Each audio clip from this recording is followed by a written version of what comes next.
Welcome to John Gets Games. Today I'll be doing a full 4-player playthrough of Vast the Crystal Caverns.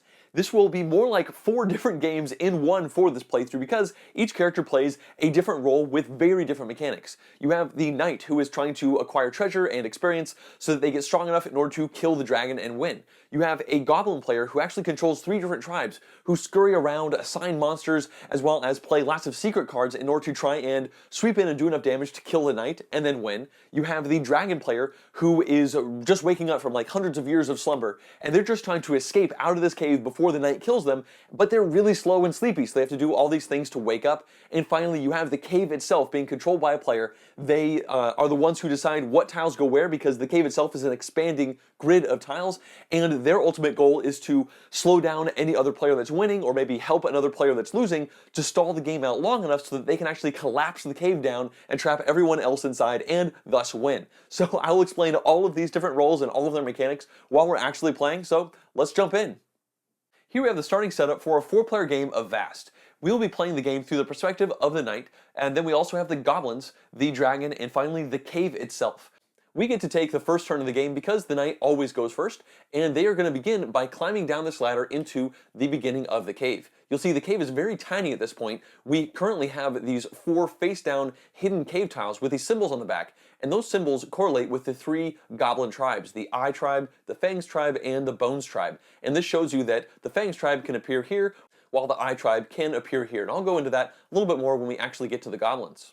Here we have our playing area, which shows us everything that we need to play the game. We have this hand of side quests, which are essentially objectives that we're going to try to do in order to gain grit. And grit is tracked over here. It's essentially experience. The knight is going on a role-playing game to a certain degree, trying to level up, because at the start of the game, even if they find the dragon, they're not going to be strong enough to do damage to it, and you have to hit the dragon successfully 5 times in order to kill it. So they're going to have to get stronger, gain experience, and gain abilities. And one of the ways to do that is to satisfy these missions here. So let's look at the main mechanics of the knight player's turn. Over here it says the first thing we do is we pick up our hero cubes. At the start of the game, we only have these 2 right here, and we're going to unlock more hero cubes as this grit meter goes higher up down the track. So essentially, as we get experience, we'll get more cubes, which will allow us to take more actions. Now it just says move and act. So what we can do is we can place these cubes down and then evaluate the actions from them as we go. We don't have to put all the cubes down right at once. We can kind of put one down, do something, and then put some more down later. We have 3 main stacks that we can track: movement, perception/encounters, and finally strength. Now, as far as perception goes, that only really matters when the thief is in the game and we're not playing with the thief. So for the rest of the game, I'm just going to call this the encounters track. And we can see that printed on the board, we have 1 movement, 1 encounter, and 1 strength always. And we can modify that by adding these cubes as we go. But I think for the moment, let's go ahead and move once and then evaluate one of our encounters and see what we're maybe going to do with the rest of these things based off of how those first ones go. Moving is really simple. As long as there are no walls blocking us, we move once in an orthogonally adjacent direction.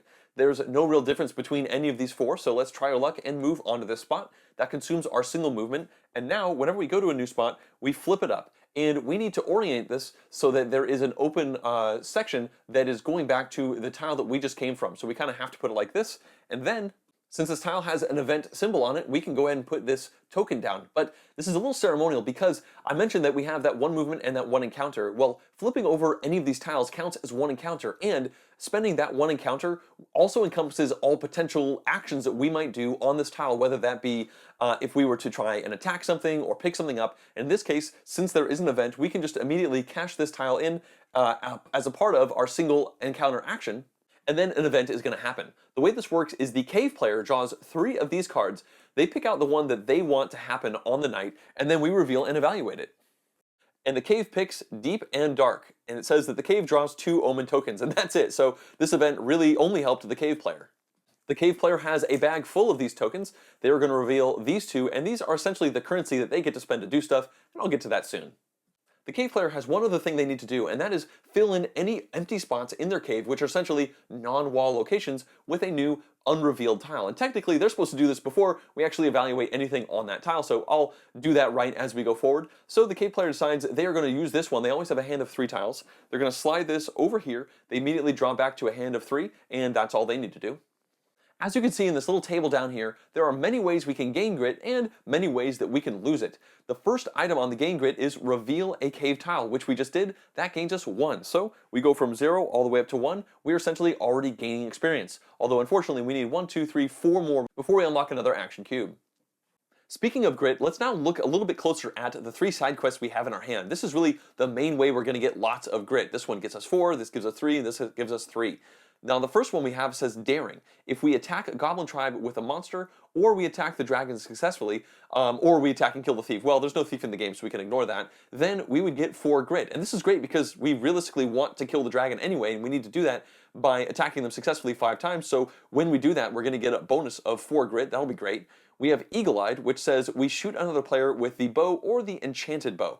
Now, if we look at our board, we have a bow, and the enchanted bow is a treasure item that we might be able to get as we're playing the game. And what the bow says is shoot a goblin tribe that you can see, reducing its population by your current strength -1. And our current strength is 0. And then you may use this bow before, during, or after your movement. So unfortunately, there are no goblin tribes out on the map right now for us to shoot with the bow. That would be really nice because getting 3 grit is good, but we can also complete as many of these on our turn as we want. And the final one that we're currently looking at is pretty simple. It just says when 10 or more cave tiles have been revealed, and right now only 1 has been revealed. So this is kind of a timer, like other players might reveal tiles as well, and that'll help us get this intrepid and get this grit as well. Unfortunately, we don't really have a good direction on the rest of our turn with these 2 action cubes for any of these because there's nobody on the board to currently kill or shoot, and well, maybe we should just go ahead and reveal another tile on the board to make this happen a little bit sooner. As we know, we've already consumed our 1 movement and our 1 encounter, so now we can start placing these cubes. We'll put this here, and now we have 3 movement, which is essentially 2 more movement available to us because we already spent 1, but we still don't have any more encounters, so we'll put this cube right here. We now have 2 movement available to us and 1 more encounter.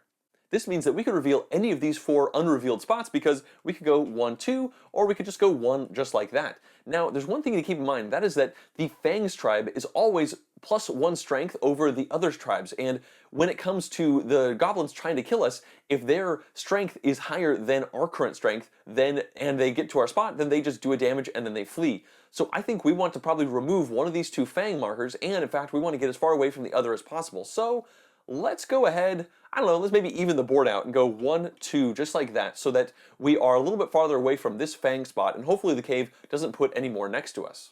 We now spend our encounter to flip this over, and oh great, it's another one of those events. Although it has 3 open spots for the cave to put tiles down, so we might end up being right next to a Fang tribe spot anyway.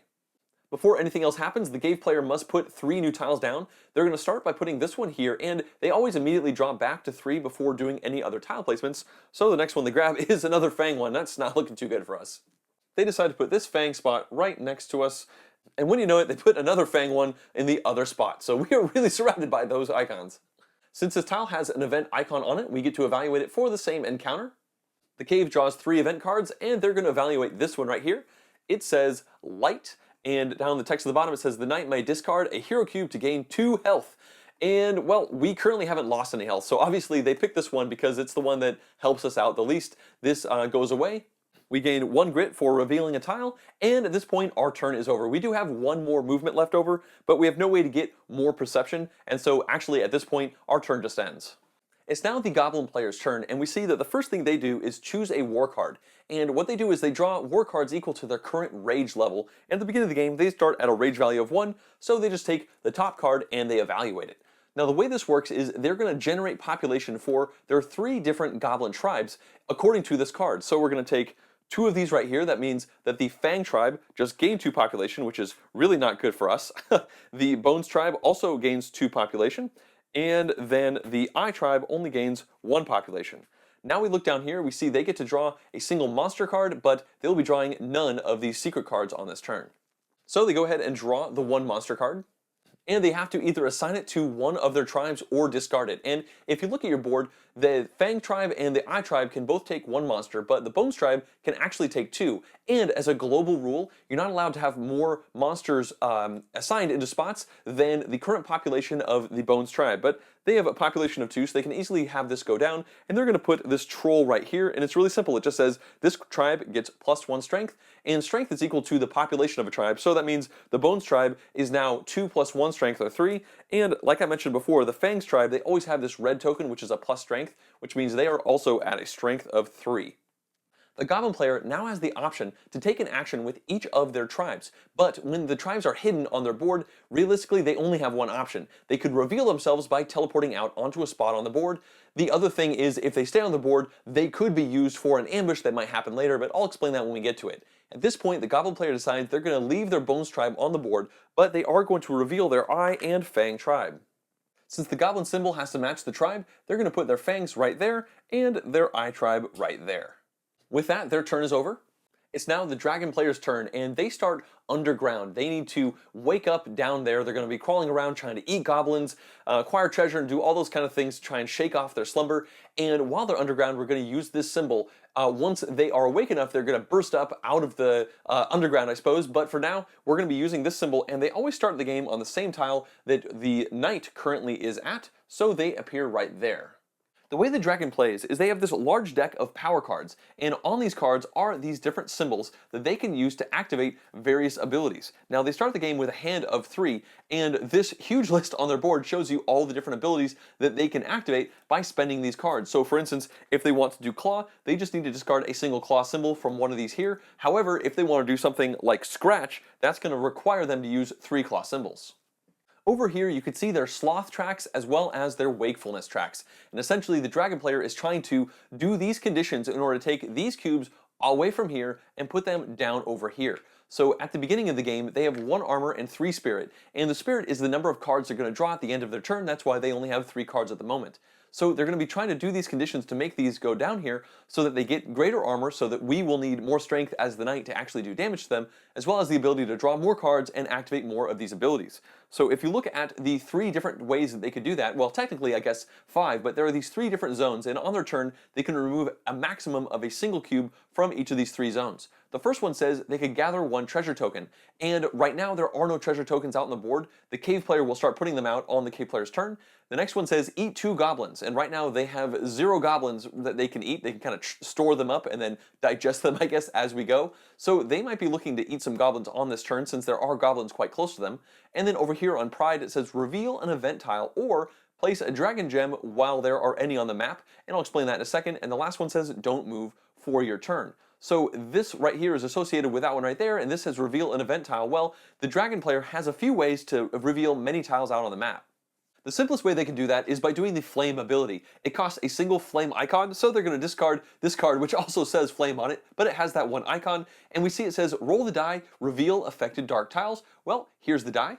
I want to show you the different sides to this die. They relate to the various positioning of where the dragon is. The dragon is in the center, so if they roll this, for instance, they would reveal the spot they're on and then all of the diagonals to that spot, whereas this one right here would reveal everything that is around the perimeter of the dragon. So they're going to do the flame ability, and it looks like they're going to be revealing 2 tiles, these 2 right here. So when this reveal happens, you just flip them over immediately, and since the knight is not currently on the spot, we will put this token to show that there is one event that can happen there, and then this spot right here will also be flipped over. So this is going to have to be rotated so that the wall is not adjacent to right there. It's up to the Dragon player what they want to do, and I think they decide to do that just like that. And this is an ambush face, which only really happens when the knight flips over a tile. So I'll explain how that works in a little bit when we actually run into an ambush. But for now, the cave player gets to add 1, 2, 3 more spots to the board.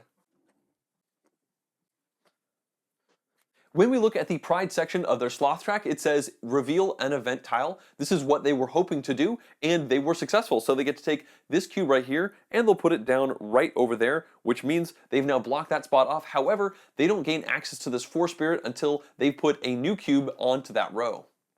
Next, the Dragon player decides to activate the Claw ability by discarding this card from their hand, so they only have 1 left. We see right here it says they roll that dragon die again, and then according to the pattern on the die, the affected tiles will have any Goblin tribes scatter, which means they come back to the Goblin player's board, and each of those tribes loses 2 population, and then the dragon is able to eat goblins equal to the population that was lost, and then the thief also gets to be pushed by 1 tile. The dragon player is pretty happy to be surrounded by 2 different goblin tribes, and it looks like, oh, okay, they're going to only hit one of them. We're pretty happy about that, getting rid of the fangs, because they're much scarier than this single little eye tribe down here. The dragon player is pretty happy about that too. So these right here are going to scatter. They have 2 population right now, so they're actually going to lose both of those, and that means the dragon player will get to eat 2 goblins. The dragon logs those 2 eaten goblins right here. I think this is kind of their stomach with all the different goblins in it. They're only able to digest essentially 2 goblins a turn, because remember, you can only take 1 cube out of these 3 zones during a turn. So they're going to go ahead and spend those 2 eaten goblins down here, take this cube from the track, put it down here on their wakefulness track, and now they are officially on this line. Their armor is still 1, but they're going to draw 4 cards at the end of this turn, which is a pretty good thing for them. Whenever the goblins are successfully attacked, their rage goes up, so that claw where it ate some goblins definitely counts, so they now have a rage of 2. And this claw attack moves us 1 tile. We can't be pushed onto dark tiles, so we go right back to the main entrance, but we never take damage from the dragon. The only thing they can do from their abilities is force us to lose grit. Fortunately, this didn't do that. Every turn, the dragon gets 1 or 2 movement in a straight line that's just for free. They don't have to spend any cards for it. And when they are underground, they can move on to these hidden spots. So they decide they're going to move up to that point, and they're not actually going to play this final card from their hand. And at this point, they move on to the next part of their turn, which is placing dragon gems. They have 1 gem for each of the symbol that shows up in their power card deck, and as you can see, that each dragon gem on the map provides that symbol for the dragon player to spend once on their turn. So they're going to look at all these, and they've decided they are interested in taking this claw symbol right here, and they have to place it down on the tile that they are currently at. So next turn, if this is still on the map, they will get a bonus claw that they can use in addition to the 4 cards they have in their hand. And the last thing they do is refill their hand. They're going to get rid of the card they didn't spend as well as the ones that they did. They'll give their deck a quick little shuffle, and then they're going to draw up to their spirit level, which is now 4, and they'll have this on their next turn. And finally, it's the cave itself's turn. We see that they're going to collect omen tokens at the start of their turn, and we look to this table. They add up the number of treasure troves and crystal tokens out on the board, which currently is 0. They look to that line. 0 means that they draw 1 token out of this bag. They get to add that to the 2 tokens they grabbed earlier from that event that we as the knight made happen, and now they can spend these 3 omen tokens however they want. This is kind of similar to the dragon in that they have these 6 options that they can spend these tokens on. However, we see that this says 1 omen. It just means in order to do the giant bats, the cave player just needs to discard 1 of any of these 3 options here. The rock slide says 2 omens, so they could do 2 bats if they wanted to, or any 2 of these right here. And then these 2 locations right here have a 1, 2, 3, 1, 2, 3 on them. That means the first time we do this on our turn, it costs 1 omen. The second time they do it, it costs 2, and the third time it costs 3, as well as a 4th and a 5th, etc. So they need to decide how they're going to allocate their current omens amongst the different abilities on their board. The cave starts by activating Hatred by discarding this underground river omen right here, and it says that they now get to place a tile out onto the board. The only restriction is it must be adjacent to any other tile, so they're going to put it way over here. And now they'll discard this omen in order to activate Past Plunder, which takes 1 of these little treasure chest tokens, and they put it out onto the board. They've decided to put it right on the tile they just placed. Now that the cave is done activating their omens, they can go ahead and keep any they didn't use, and they now have to shape the cave. When the cave is not currently collapsing, that means they're going to take 1 of the tiles from their hand and put it out onto the board. If the cave was collapsing, which is going to happen once all of these tiles are put out onto the board, instead the cave would start removing the tiles from the board, trying to remove 5 of the crystal tiles in order to actually collapse the cave and trap everyone inside and win. So for now, they're going to be taking this token, and they'll stick it right over there. And the last thing the cave has to do is place 1 of these treasure tokens down on an unrevealed dark tile, and there cannot be any figures on it. The cave decides to put it way over here, essentially making a breadcrumb trail of tokens. It's interesting because we are definitely interested in getting to these treasure chests, because inside them we can either get loot or get 5 grit if we decide not to take the loot, or we have the dragon who's also interested in grabbing these in order to get rid of some of their sloth cubes. So that is now going to finish the cave's turn, and it's back to us. The first thing we do is pick up all of the hero cubes that we had placed from the last turn, kind of put them over here, and now we can do some movements and some actions. Well, I think the first thing we should look at are these side quests again. In particular, now that there is a goblin tribe out on the map, we could do this eagle-eyed side quest. It says, shoot another player with the bow or the enchanted bow. Well, we don't have an enchanted bow, but we do have this bow right here, and we can activate it by taking 1 of our action cubes and putting it down here. However, the way the bow works is it has an unlimited range in a single line towards the target, but it's going to do strength -1 damage. our strength is currently 1, so that would do 0 damage, and that doesn't actually count as a successful attack. So what we realistically should do is take one of these cubes and put it down here under strength. We now have a strength of 2, so when we take this action cube and go to the bow, we're now shooting with a damage potential of 1 at a goblin party. We can see that the Eye Tribe is right next to us. Unfortunately for them, we were kicked over by the Dragon's Claw attack, and so we shoot them and it's successful. We're going to do 1 damage and they lose population equal to that damage, so this goes away, and whenever a tribe has population go down to 0, they scatter and they're removed from the map. As you can see down here, the Goblin's Rage will go up for a variety of reasons, but one of them is a successful bow attack, so that brings them all the way to 3. At this point, we reveal the Eagle-Eyed side quest to everyone around the table, and we're going to get our 3 grit. So we go 1, 2, 3, and this unlocks a new action cube that we can use right now. We also draw a new side quest. This one says Swift, move 7 or more tiles during 1 turn. Well, it's going to take a little while till we get to that point, but it is 4 grit. Shooting our bow and arrow does not count as one of our encounters, and we have 1 movement and 1 encounter currently. 1 movement isn't going to be good enough, so let's go ahead and put this last cube down here to get 3, and let's use that last encounter. We have a few good options. The first thing is we could just walk up here and evaluate this event, but that wouldn't have cost our extra action, and as we saw, the events sometimes help the cave player out more than anybody else. Our other options are we could go 1, 2 right here, reveal this, which will get us a grit, and then have us closer to these treasures, which are really good for us. Or we could jump up here and smash, well, reveal this tile first of all, and then smash this dragon gem, not letting the dragon player have access to that symbol on their next turn. The less symbols they have available to them, the less strong they'll be, the less of those sloth cubes they'll get down, and the slower they will get more armor. So I think let's go ahead and do that. We'll go 1, 2, and then reveal this tile. And it looks like it is an ambush. Uh-oh, we are going to have to evaluate that before we're going to be smashing any dragon gems. But before we do that, the cave player needs to fill in the open slots. When an ambush happens, the goblin player will be able to take one of their hidden tribes and put it right out onto that ambush tile. It doesn't really matter what the symbol was on the back. And the goblin player is going to take the Bones tribe, which has a population of 2, but they also have a troll, so their current strength is 3. So they jump out on the board and now they attack us. Their strength is at 3, our current strength is 2. As you remember, we put that 1 cube down so that we could use our bow. So that means the goblins have a higher strength. This attack is successful, which means the goblin player actually immediately scatters after doing 1 damage to us. Fortunately, we have 7 life total, so we now have 6 remaining. That's pretty good for the goblin player, but we have quite a ways to go before we're dead.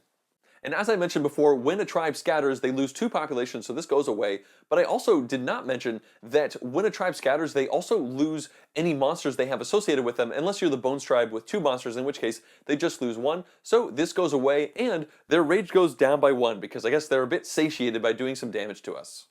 So it's back to us, and it's time to smash this dragon tile so that the dragon player doesn't get to use it. Now, it's just part of the encounter that we use to flip over this tile to get rid of this tile. However, once we do that, we have to roll the dragon die. We have a 50-50 chance of getting a result that has the center filled in, and if we do, then essentially this gem explodes in our face and we lose 2 grit. If it is not that, however, we're going to gain 5 grit. So I think this is worth rolling the die to try and gain all that. Either way, we're going to remove this from the board, which is what we wanted to do. So let's see, and nice, we are lucky. We get 5 grit. The dragon's gem goes back to their hoard. And of course, we gained 1 grit for revealing a tile, and now we gain 5 more. And this actually gives us a new cube. When we look at our stats, we've used 2 out of our 3 movement, but we've used all of our encounters. So let's go ahead and slide this in here so we have 1 more movement left over as well as 1 encounter. With that, let's walk over here, reveal this tile, and it's an event. Oh, nice. We have to orientate it just like that, and now we get to evaluate the event after, of course, gaining a grit for revealing a tile. This brings us up to 12. And the cave player decides to evaluate this event. We've seen this before, deep and dark. The cave player gets to draw 2 more omen tokens. And of course the cave player should have put this tile down before we even evaluated the event. With that, our turn is over. The goblins currently have 2 rage, which means they're going to draw 2 of these war cards and pick the one that they like the best. They've decided to evaluate this one. It's going to generate them 2 population for their Fang tribe. It's going to give them 1 population for the Bones and 3 population for the Eye tribe. Now we see they don't get to draw any monsters, so they don't get to assign any, but they do get to draw 1 of the secret cards, and they have a hand limit of 5 of these, and they can play these whenever they want to, really, and they can play as many as they want to as well. And now the goblins take actions with each of their tribes. They're going to reveal their Eye tribe over here. They're going to reveal their Bones tribe over onto this space right here, And finally, their Fang tribe is actually going to stay on their board. They're probably hoping we're going to pop another ambush so they could try to attack us.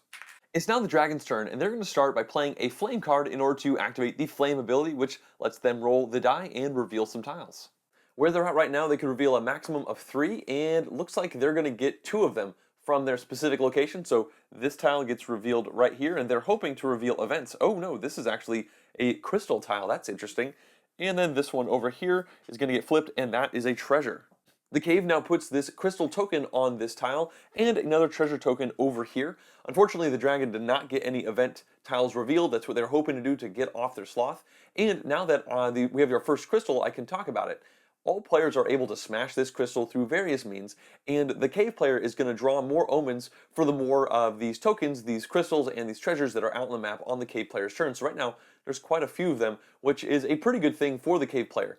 And when the cave player tries to collapse the dungeon once all the tiles are out on the board, they do so by discarding up to 5 of these specific crystal spots. I guess they're kind of load-bearing sections of the cave. The cave player now needs to fill in all of the open slots on these tiles that were just revealed.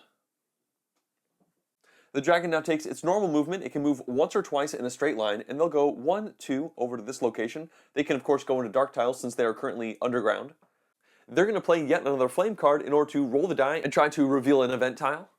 We can see that this is going to hit 2 different tiles. The one that they are currently on, which is an ambush, so that doesn't do anything. And then this one right here, and oh look, it is actually an event, so that's great for the dragon player. They'll get to activate their sloth cube, and then we're going to put an event token down. The cave player now fills in these 2 open spots on the board.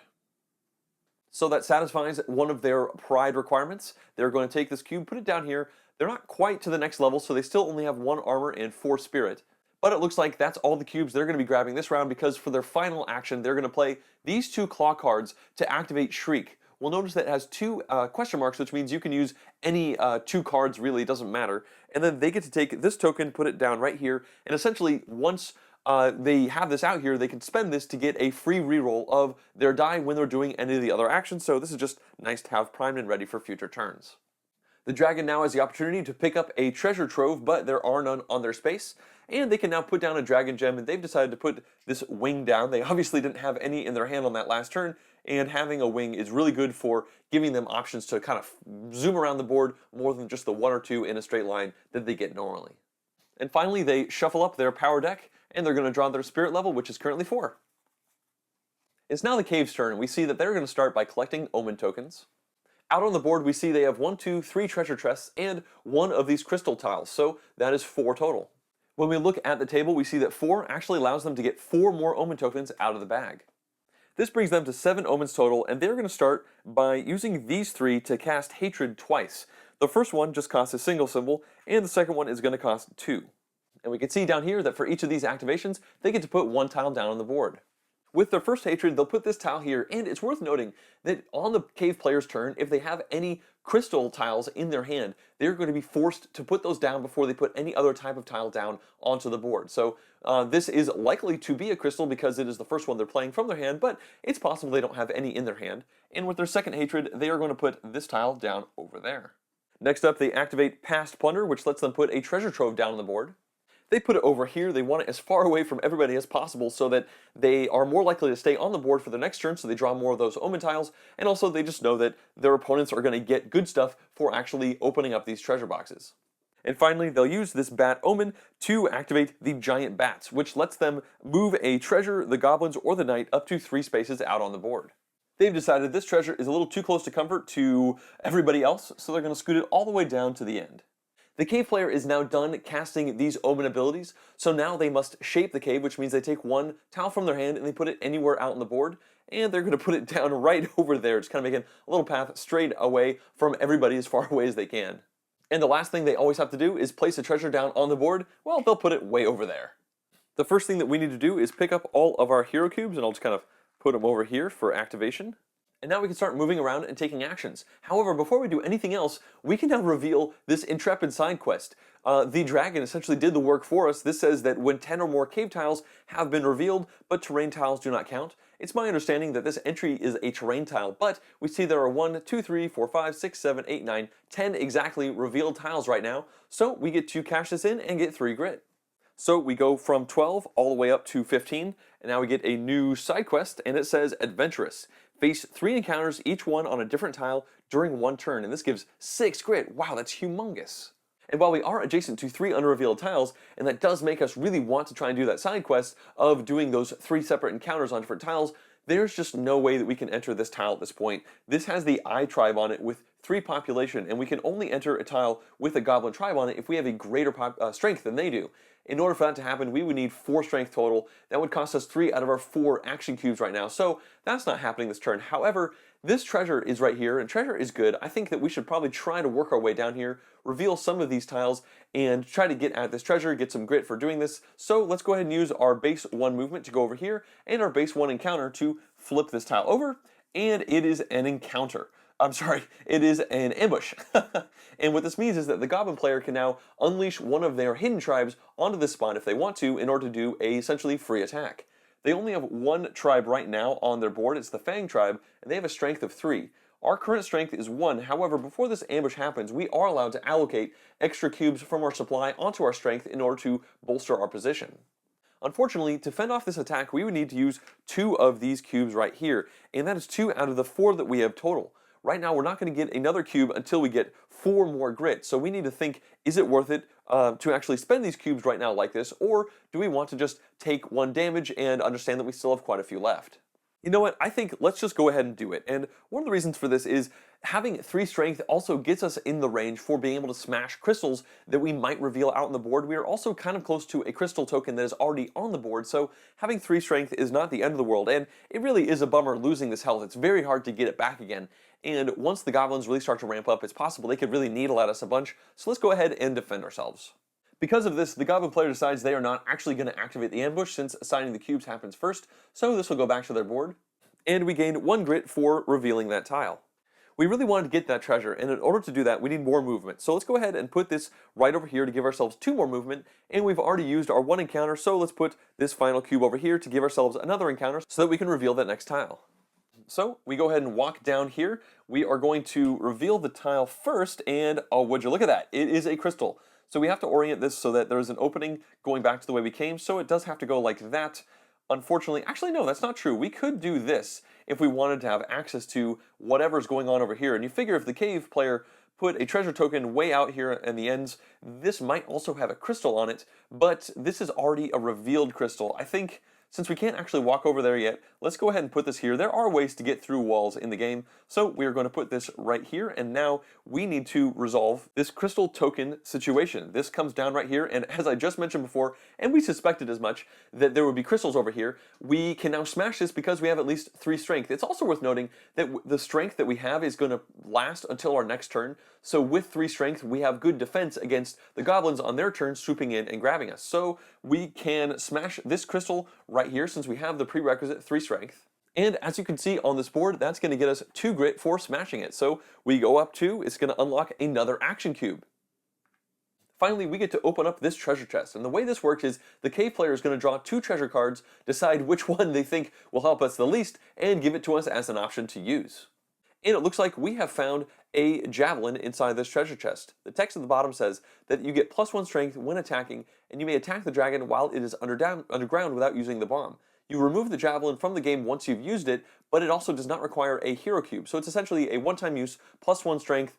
You don't even need a bomb. And I think, see, we could either use this or discard it for 5 more grit. We're getting a reasonable amount of grit through other means right now. Let's go ahead and keep this. I think in a certain situation, this could be really nice. It could potentially win us the game because we only need to do 5 successful attacks, and this could really make one of those 5 much easier to pull off.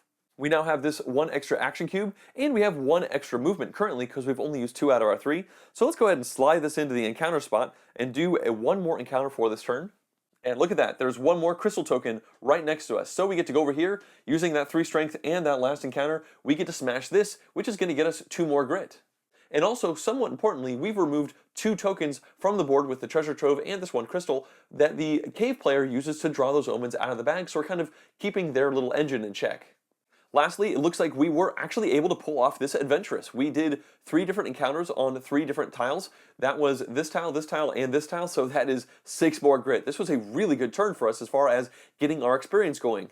So when you add 2 for smashing this crystal to that, we're going to get 8 grit right now. That'll be 1, 2, 3, 4, 5, 6, 7, 8.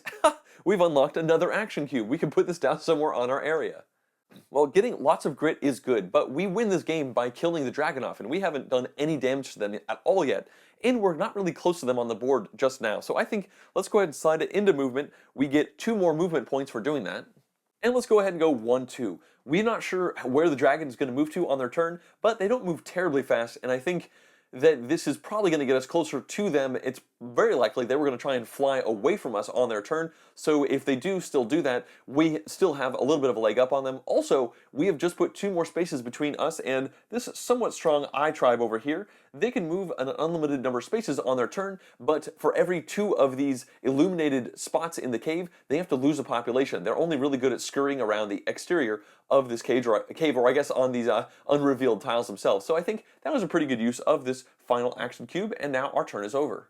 But before we move on, we do draw 1 new side quest. Let's take a look. It says Stalwart. The text down on the bottom says that if we attack a goblin tribe with a population of 3 or greater, we'll get 5 grit. That's pretty darn great. Maybe we can make this happen on a future turn. The goblin player is happy. For the first time, they actually have tribes out on the map, so they can do a little bit more on their turns. The first thing they have to do, of course, is choose a war card. Their rage is currently at 2, so they get to draw 2 of these cards and pick 1 of them. They've decided they want to pick this one called Desolation. We see that it is going to add 1 to the Fang tribe, and then 2 to Bones, and 2 to the Eye, as well as getting them 1 monster and 1 secret card, so a pretty good war card in general. They start by adding the 1 to the Fangs, which brings them to a population of 3, but an overall strength of 4 because of their latent ability here. Then the Bones tribe is going to get 2 extra population, and they're already out on the map. This brings them all the way up to 3. And finally, the Eye tribe gets 2 more population.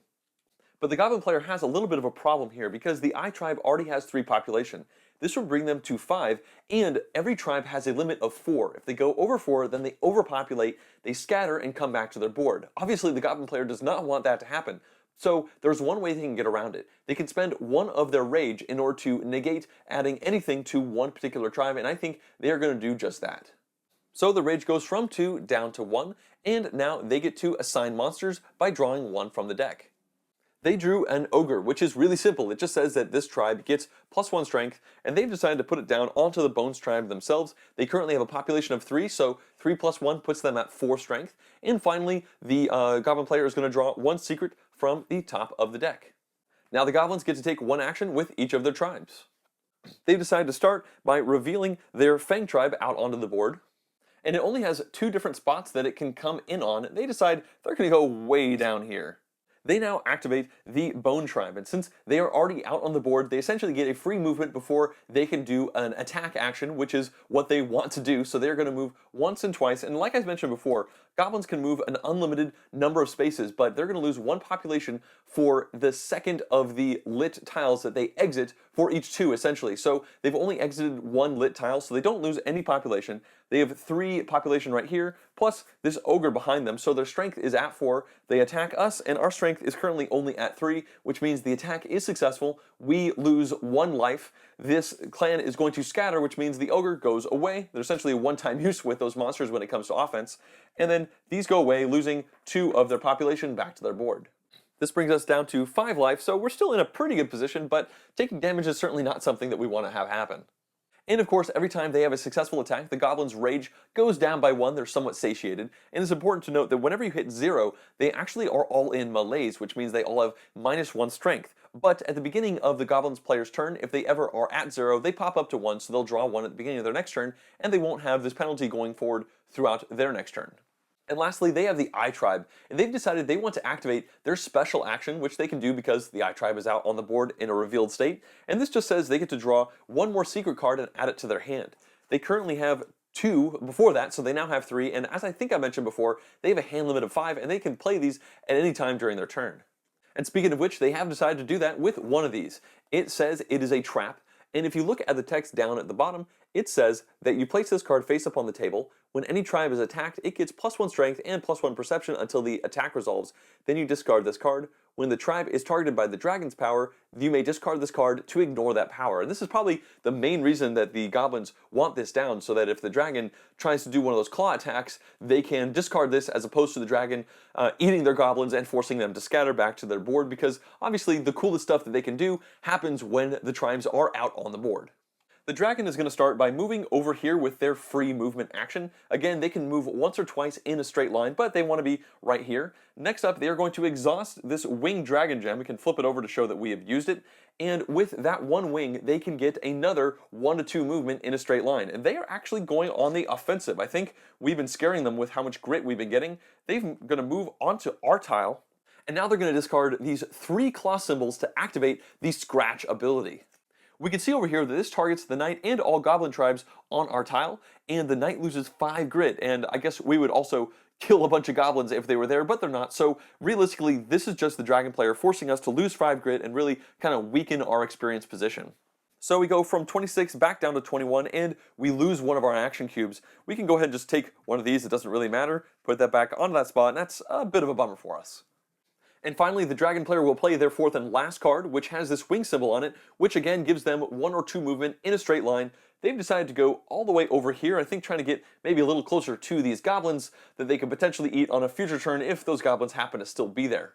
They now get to place the dragon gem in the location they are at, and in fact, if they place a dragon gem down while there is already another one out on the board, that's going to satisfy one of their sloth requirements. We can see that it's associated with this single cube right here, so they get to bring this over here, and they have now increased their armor by 1, but they're still only drawing 4 cards at the end of their turn. Speaking of which, their turn is now over, so they shuffle up, draw 4 more, and it moves over to the cave. Out on the board, we can see that the cave player still has 1, 2, 3, 4 treasure troves, and none of the crystal tokens. And this means they're drawing 4 more omen tokens from the bag to start their turn.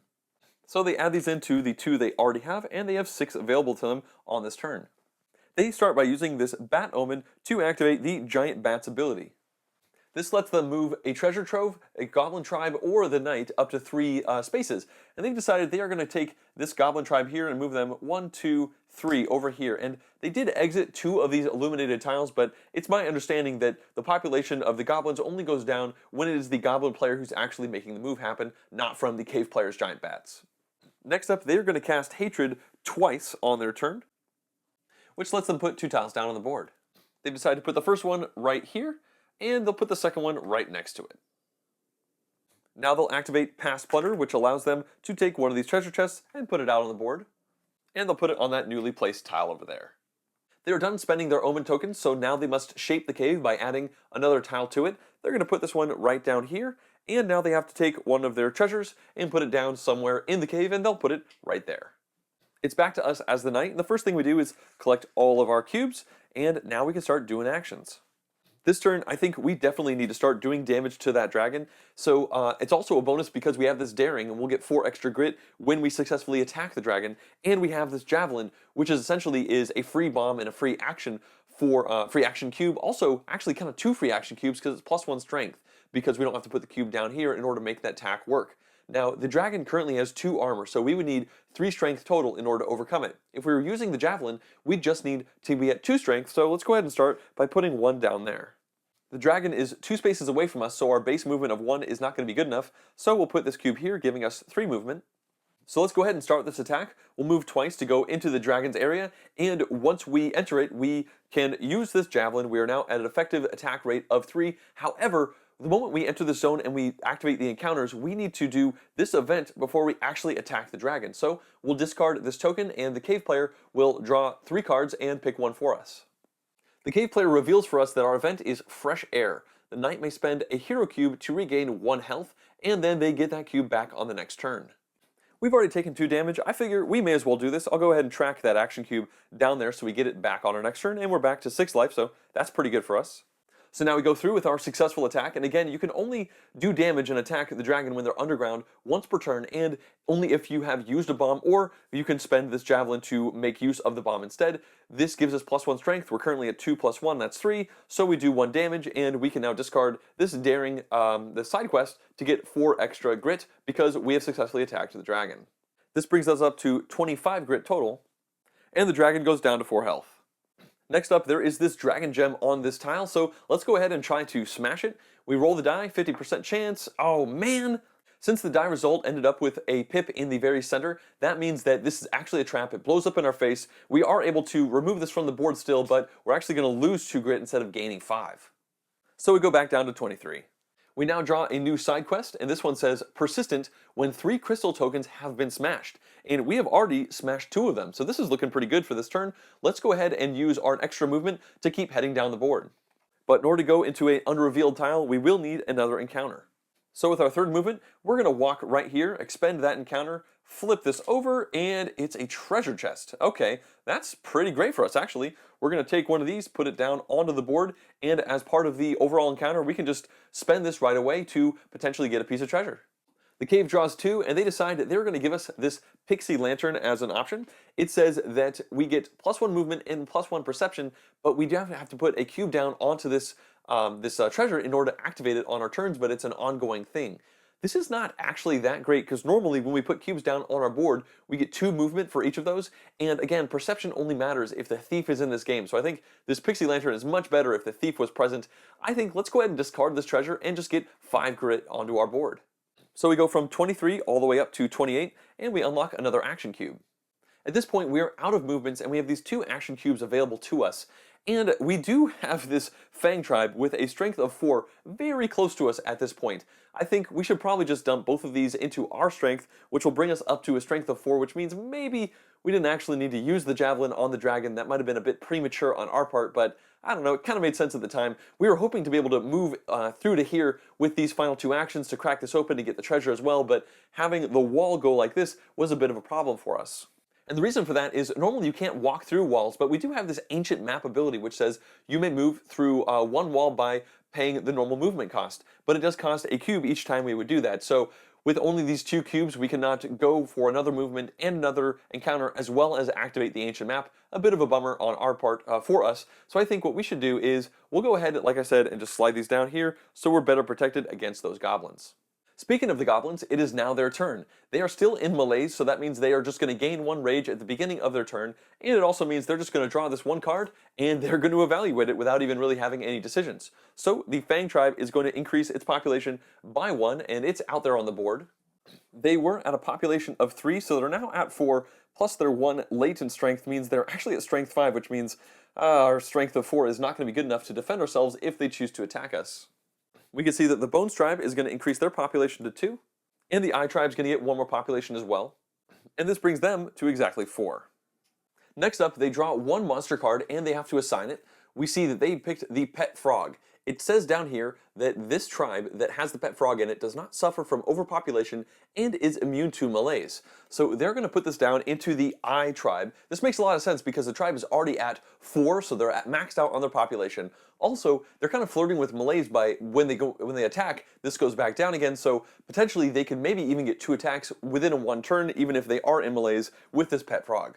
And the last thing they do before taking their actions is draw 2 more secret cards into their hand. They already had 2, so they have 4 in their hand, but it's important to note that these secret cards that are played face up and not activated yet count as part of the 5 card limit, so they are currently at their limit.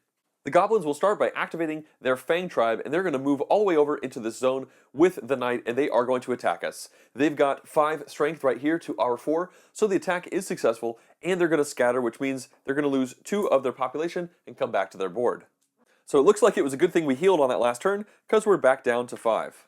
Next up, the goblins play this secret. It says Blind Fury. They can pick a tribe, and then during this turn, it moves through lit tiles without losing any population. Well, no surprise here. They are going to pick the Eye tribe right here, who are going to pick up and run all the way over here to attack us as well. Now, at the moment, the Eye tribe has 4 population, which means they have 4 strength compared to our 4 strength. So the only way they're able to do this is by playing another secret from their hand. This one says Fire Bomber. They pick a tribe, it'll be the Eye tribe, and then it says during this turn, it gets +2 strength, and if it uses the attack action during the turn, it decreases its population down to 0, I guess because they actually explode. So that's what happens. They do the successful attack, they're now at 6 to our 4, so we get hit again, and all of this population falls away. The Eye tribe comes back to the playing board, And it looks like I forgot to actually bring our rage down to 0 when the Fang tribe had their successful attack. But again, the I tribe had this pet frog, and it wouldn't have really mattered because they would have been at 4 -1 down to 3, going up to 5 with that firebomb.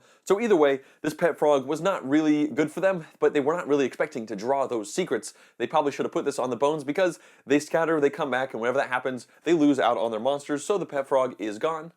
And our health gets brought down. They are essentially at the halfway mark for killing us. The Bones tribe is the last one to activate, so they are going to reveal it out onto the board.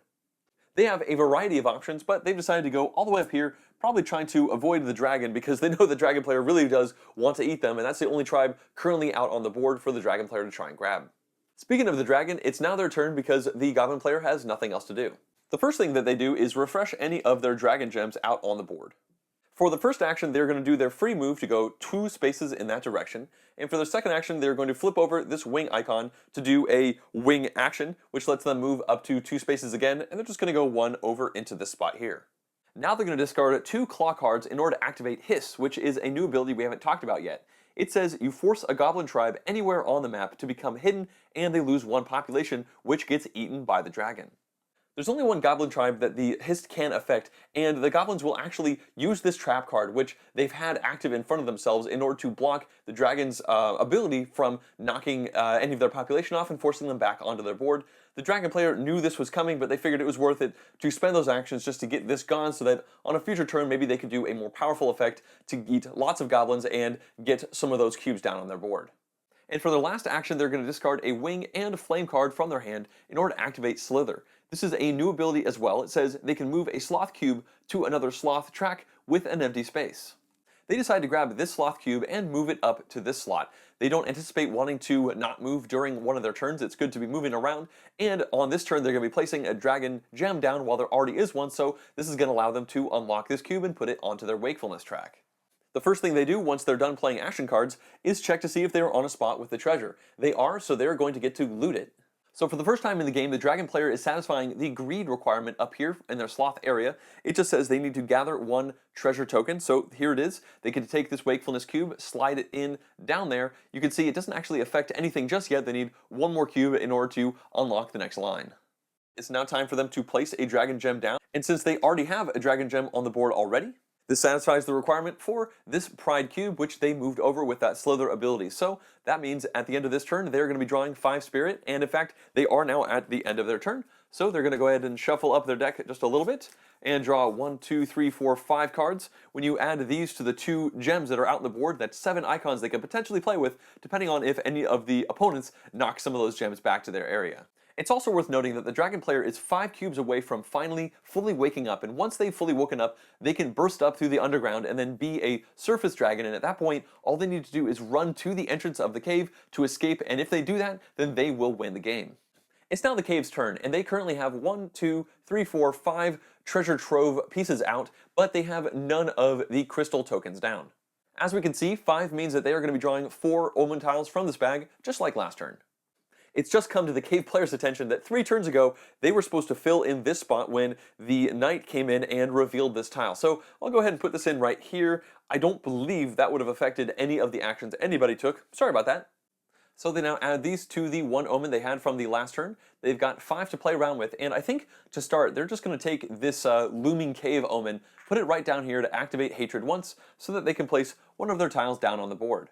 They've decided to take this one and place it right over there.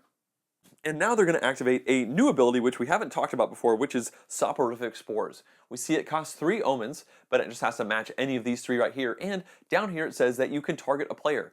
If you target the knight, they lose 5 grit, the goblin tribe is reduced in 1 population, and the dragon would have to lose 1 of its sloth cubes back to its little sloth tracks here. Now, right now, they feel like the knight, us, they feel like we are in a slight advantage. They don't like just how much grit we have, so they're going to target us. And unfortunately, that means we lose the 5 grit, which means we also lose this action cube right here. That is a bit of a bummer, but we do still have quite a few to play with on our next turn. I guess it's kind of a good thing that the cave thinks that we're winning. It means we're doing something good, I suppose. And lastly, the cave decides they want to activate Past Plunder as well, so that's going to allow them to put 1 treasure chest out on the board. And they decide to put it right here, pretty much as far away as they can from the knight and the dragon. They now have to shape the cave by adding one tile anywhere. They're going to put it right here, and after they do that, they must put a treasure chest down. They're going to put it right here as well. They're really trying to just put these as far away from everybody as they can, even if these are kind of right next to each other. It's once again our turn, so we get to pull all of our action cubes off.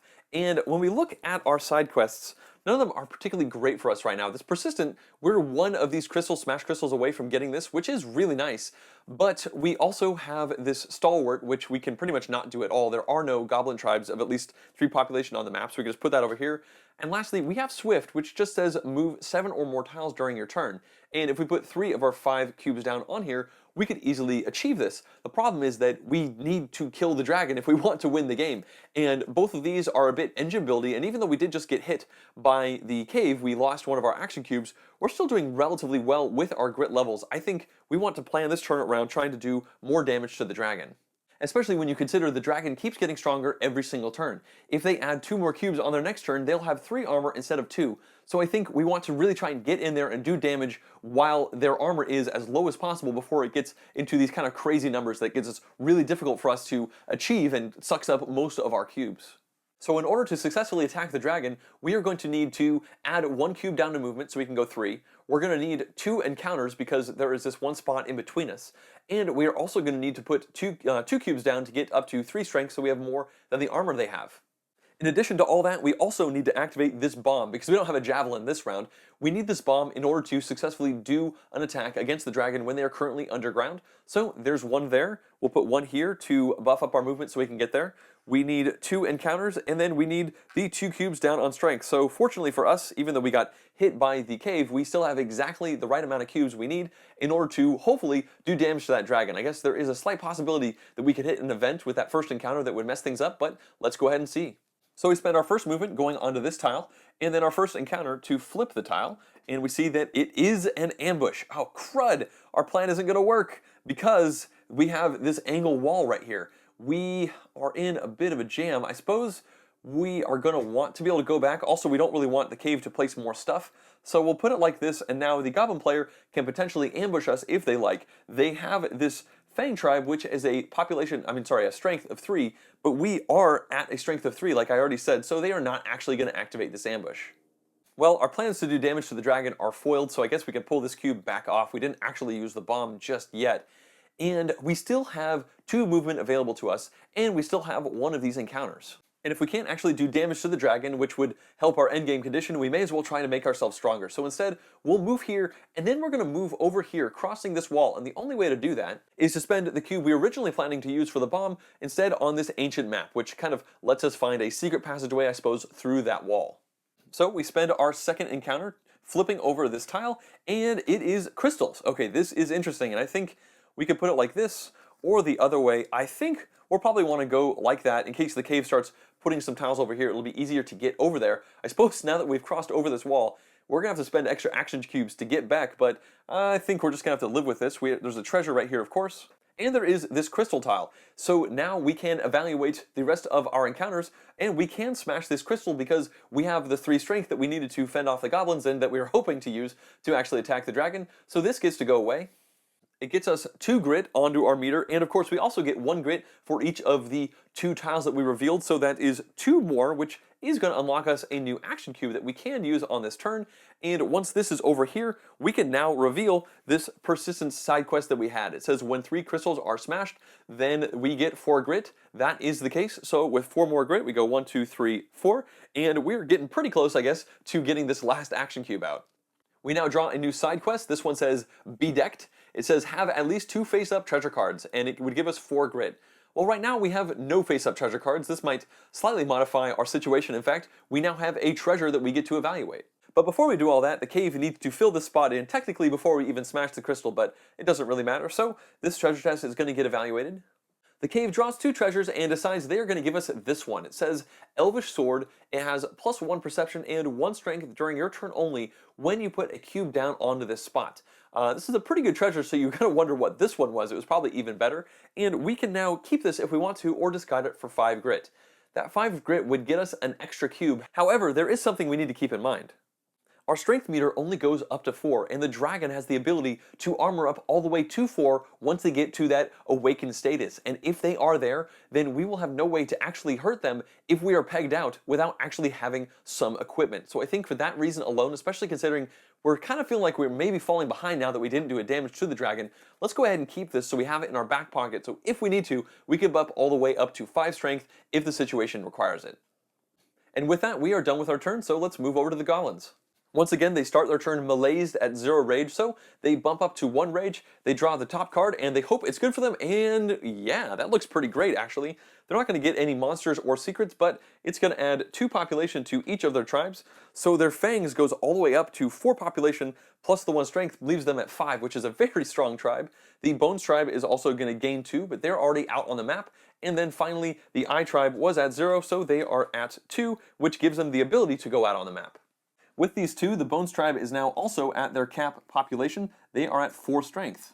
So the Goblins can now start taking actions, and the Bone tribe has decided they're going to start by plundering this treasure chest. They're just worried that the cave is getting way too many of these omens, and they need to kind of check that situation. Also, when they plunder, they gain a rage, and they've been kind of tapping out down here in melees, so getting some more rage is good for them. They'll have more options for the war cards on future turns, and also, they know they need to do 4 more damage to us, so getting some rage gives them a little bit of headroom for not going into this melees to try and do a 1-2 punch on a given turn. The Eye tribe now reveals themselves out onto the board, and they decide to come in right onto this spot, and the super powerful 5 strength Fang tribe shows up right next to us, the Knight. And with that, the Goblin's turn is over, so we move on to the Dragon. The first thing they do is refresh their 1 Dragon Gem, so they now have 2 active on the board, plus their hand of 5 cards. You can bet they're going to try to do some big stuff on this turn. The first thing that they do is move here with their free movement so that they're in the middle of a bunch of unrevealed tiles. Then they're going to discard this Flame card in order to do the Flame action, which allows them to roll this die and reveal that pattern of tiles. Alright, so first they are going to, oopsie daisies, they're going to reveal this one right here. They can orient it however they want, and they are just fine having it point that direction. Also, this is an event token spot, which means that is going to satisfy one of their sloth cube requirements. Now they are going to reveal this one right here. It's another event one. They can decide how they want to put this one in. They're going to do that just to make as many walls as they can between them and the Knight. We're going to put another event token down on that spot. They've definitely satisfied that requirement. And this one over here is going to flip over, and oh, it's a treasure chest. So it also has an open face on it, so the cave player needs to immediately fill in this spot. They decide to put this tile right here, and of course a treasure chest comes down on that one. Since they revealed an event tile, they can grab this cube and slide it down here. And as I mentioned before, you're only allowed to pull 1 cube from each of these 3 zones in a given turn, so the fact that they revealed 2 event tiles doesn't really do anything for them. And in fact, they're almost done cashing out all of these prides, so they might want to try and use that slither ability to pull some of these cubes back over here at some point soon. Next up, they discard a claw and a flame to activate the slither ability down here. That is going to allow them to take one of their cubes, and they figure maybe eating the goblins is a little bit harder than the other aspects, so they can move this one over there onto the spot. They've already cashed one of these out from this area, but they're kind of planning for the next turn where maybe they won't be revealing any event tiles. And now they activate Hiss, which lets them target any 1 goblin tribe on the map that will lose a population, and the dragon gets to eat 1 goblin. Now this costs 2 claws. They're going to discard 1 right here. And they get their second claw by turning over this dragon gem over here, and they've decided they're going to target the Eye clan over here. So they're going to be forced back into hiding, and they're also going to lose 1 population in the process. This 1 goblin population gets stuck into the dragon's stomach, but unfortunately they're not able to cash this out until they have at least 1 more goblin. As you can see, they need to eat 2 goblins at once, or at least digest them 2 at once. They're now going to exhaust this winged dragon gem right here in order to fly back to their original starting point. They didn't realize there was going to be a treasure chest there, and at this point they do have 1 card left in their hand, but they don't feel like using it. So they are now done taking their actions, and they now get to pick up a treasure if they happen to be on 1 spot with it. And this satisfies their greed requirements, so they can grab this cube right here and slide it down there. So unfortunately, they are now getting stronger. They have 3 armor at this point, and they're only 3 cubes away from actually waking up. They're doing really well as far as getting close to their winning condition. At this point, they can take their last dragon gem and put it out onto the board. And it goes on the spot they are in. I don't believe there's anything wrong with having 2 of these dragon gems on 1 spot. It just, I guess, makes it more lucrative for somebody to come over there and stomp on it for 1 encounter and potentially knock 2 of these gems out. Their turn is now over, so it's time for them to replace their hand and then draw 5 cards from the stack. So they'll give it a good little shuffle, and then they get 5 to play with next turn. The cave player starts their turn by counting all of their tokens on the board. They have 1, 2, 3, 4, 5 total treasure chests and none of the crystal tokens, so 5 is the number. Once again, 5 tokens is going to get them 4 new omen tiles from the bag. And these are the 4 that they were able to pull out.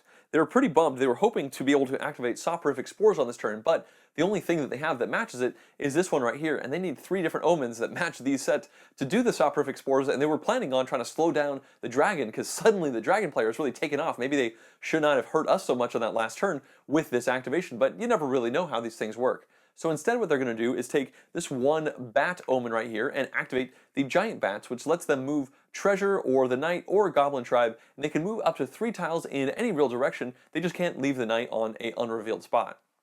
Since the cave is growing really concerned with the dragon player, they've decided to try and give us a hand. They're going to go ahead and chase us away with bats, and we can actually cross over this rock wall without worrying about it when we're chased by bats, and we're going to go 1, 2, and then stop right at that point. This gives us a big leg up on potentially attacking the dragon on the next turn, but more importantly for the cave, they want us to smash these gems and make them go away. In fact, the cave is going to help us out even more by using this bat omen to activate the Crystal Curse. We see it only takes 1 omen to do, and the bat does line up, and it says that we can rotate a tile in any direction, place an event token on an empty event tile, or move the top 3 cards of the event deck to the bottom of that deck. Well, they are going to be rotating a tile out on the board. The one they're targeting is the one that we are on, and they're going to rotate it just like this, which is actually really good for them in a couple ways. First of all, it puts another wall between maybe these tiles over here that they might care about for some reason or another. Also, we now don't have a wall between us and the dragon, so it's going to be really easy for us to get over there and try to smack him. Finally, the cave player is going to use this cave omen tile right here to activate hatred so they can put one of their tiles out onto the board. They've decided they're not going to use this one to do past plunder this turn. They're going to save it for the next turn to hopefully maybe have the right tiles to potentially use soporific spores if somebody is really pushing into the lead at that point. So for their hatred, they're going to put this tile right over there. They're done activating omens, so now they have to shape the cave by putting another tile down, and they're going to slide this one just like that. And once they've done that, they now need to take a treasure and put it down somewhere on the board. And they've decided to put it right there. With that, their turn is complete, and it goes back to us as the knight. The first thing we do is collect all of our action cubes, and we have 6 of them this turn, so we can definitely do some cool stuff. And I think we were unable to attack the dragon on the last turn. The cave player gave us a really big leg up. Let's go ahead and go along with their plan. Obviously, I guess if they want us to do it, that's kind of playing into their benefit, but we win the game by attacking the dragon, and we can only hit him once per turn when they're underground. So we kind of need to use these turns as a good opportunity to get those attacks in while we can. So in order to do that, first of all, we can just move right over there. We're right next to him on the board, but the dragon, as we know, has 3 armor now. So that means we're going to need to put 3 of these cubes down into the strength section of our player board. This brings us up to 4 strength, and now let's go attack that dragon. So we charge into the space with the dragon, and we immediately attack them, and it is successful. We have 4 strength to the 3 of the dragon. This brings the dragon down to 3 health. We just have to hit him 3 more times to win the game. And now let's go ahead and smash these dragon gems. But remember, each time we do it, we have to roll this die. And if we have no center pip, then we get 5 grit. But if we have a center pip come up, we're going to lose 2. So we'll do it one at a time. The first one we'll do is this one. Roll the die, and it's a center pip. Dang it. So that's a trap. It explodes, and we're going to lose 2 grit. And now we're going to get rid of this one. Roll the die one more time. And oh my gosh, that's so unfortunate. We're going to lose 2 more grit for that. That really backfired on us. Fortunately, losing 4 grit brings us to 27, so we don't actually lose any of our action cubes. That would have been even worse, I suppose. But at the end of the day, it's still good to get rid of these tokens because that dragon was really getting very strong. So this is 2 less icons they're going to have to play with on their turn.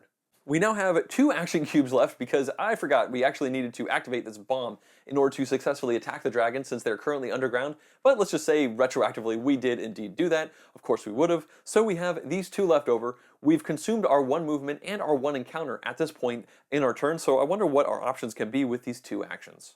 Well, looking out at the board, we are adjacent to 3 hidden tiles. So I think what we should do is go onto one of those, which means we'll have to spend 1 cube on movement to get us the ability to move to those spots, and then spend this last one to generate another encounter for us to flip over that tile.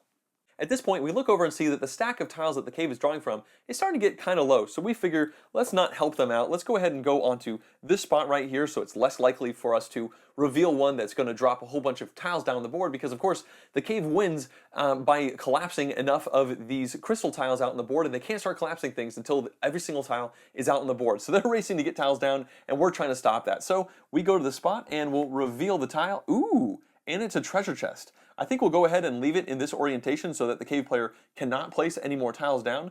So this is good. It means that a treasure token goes down on the spot, and we immediately evaluate it to potentially get a nice treasure or get 5 grit. At this point, there are only 4 treasures left in the game. The cave draws these 2, and after looking at it, they decide we're going to get the enchanted bow. If we look, there's a lot of text at the bottom of this card here. It says that you can target the dragon or the thief. Well, of course, the thief isn't here. Up to 5 tiles away in a straight line, even if the dragon is underground. And we can see that the dragon is going to choose and discard power cards equal to the number of our strength -1 up to a maximum of 3. So this is a really good way for us to keep the dragon in check. We can shoot them from far away, discard their cards so they can do less on their turn. I think we're pretty happy the cave gave this to us. We could, of course, discard this for 5 grit, but I think we should keep it, mostly because, well, this effect is great, but also we have this bedecked side quest. It says that if we have 2 face-up treasure cards, we can achieve it, and that's going to get us 4 grit. So it's only 1 less grit than we would have gotten for discarding this. It's definitely the best possible scenario for us. So with that 4, we pop right back to 31, which is where we started the turn. Now we draw a side quest, and it's important to note that there are only 2 side quests left, and once we go through them, we don't draw more. So we're doing a pretty good job of doing the things the game wants us to do. And this one says Cunning. It's going to get us 3 grit if we are able to attempt to pick up a dragon gem if there is no dragon player in the game. Oh, okay, so this is just grab a dragon gem and get 3 grit. Well, that's a bit unfortunate. We just did that twice on this turn. Oh well. And I just realized I never actually gave us the 1 grit for revealing that 1 tile out there, so we are now up to 32, and we're pretty close to unlocking that last action cube. Hopefully we can get there maybe on the next turn, but of course at this point we are trying to prioritize actually hurting that dragon now that we have all these resources under our control. Our turn is now over, so let's move on to the goblins. The first thing they do is draw war cards equal to their rage, which is currently 2, so they get to draw 2 of these and decide which one they like the most.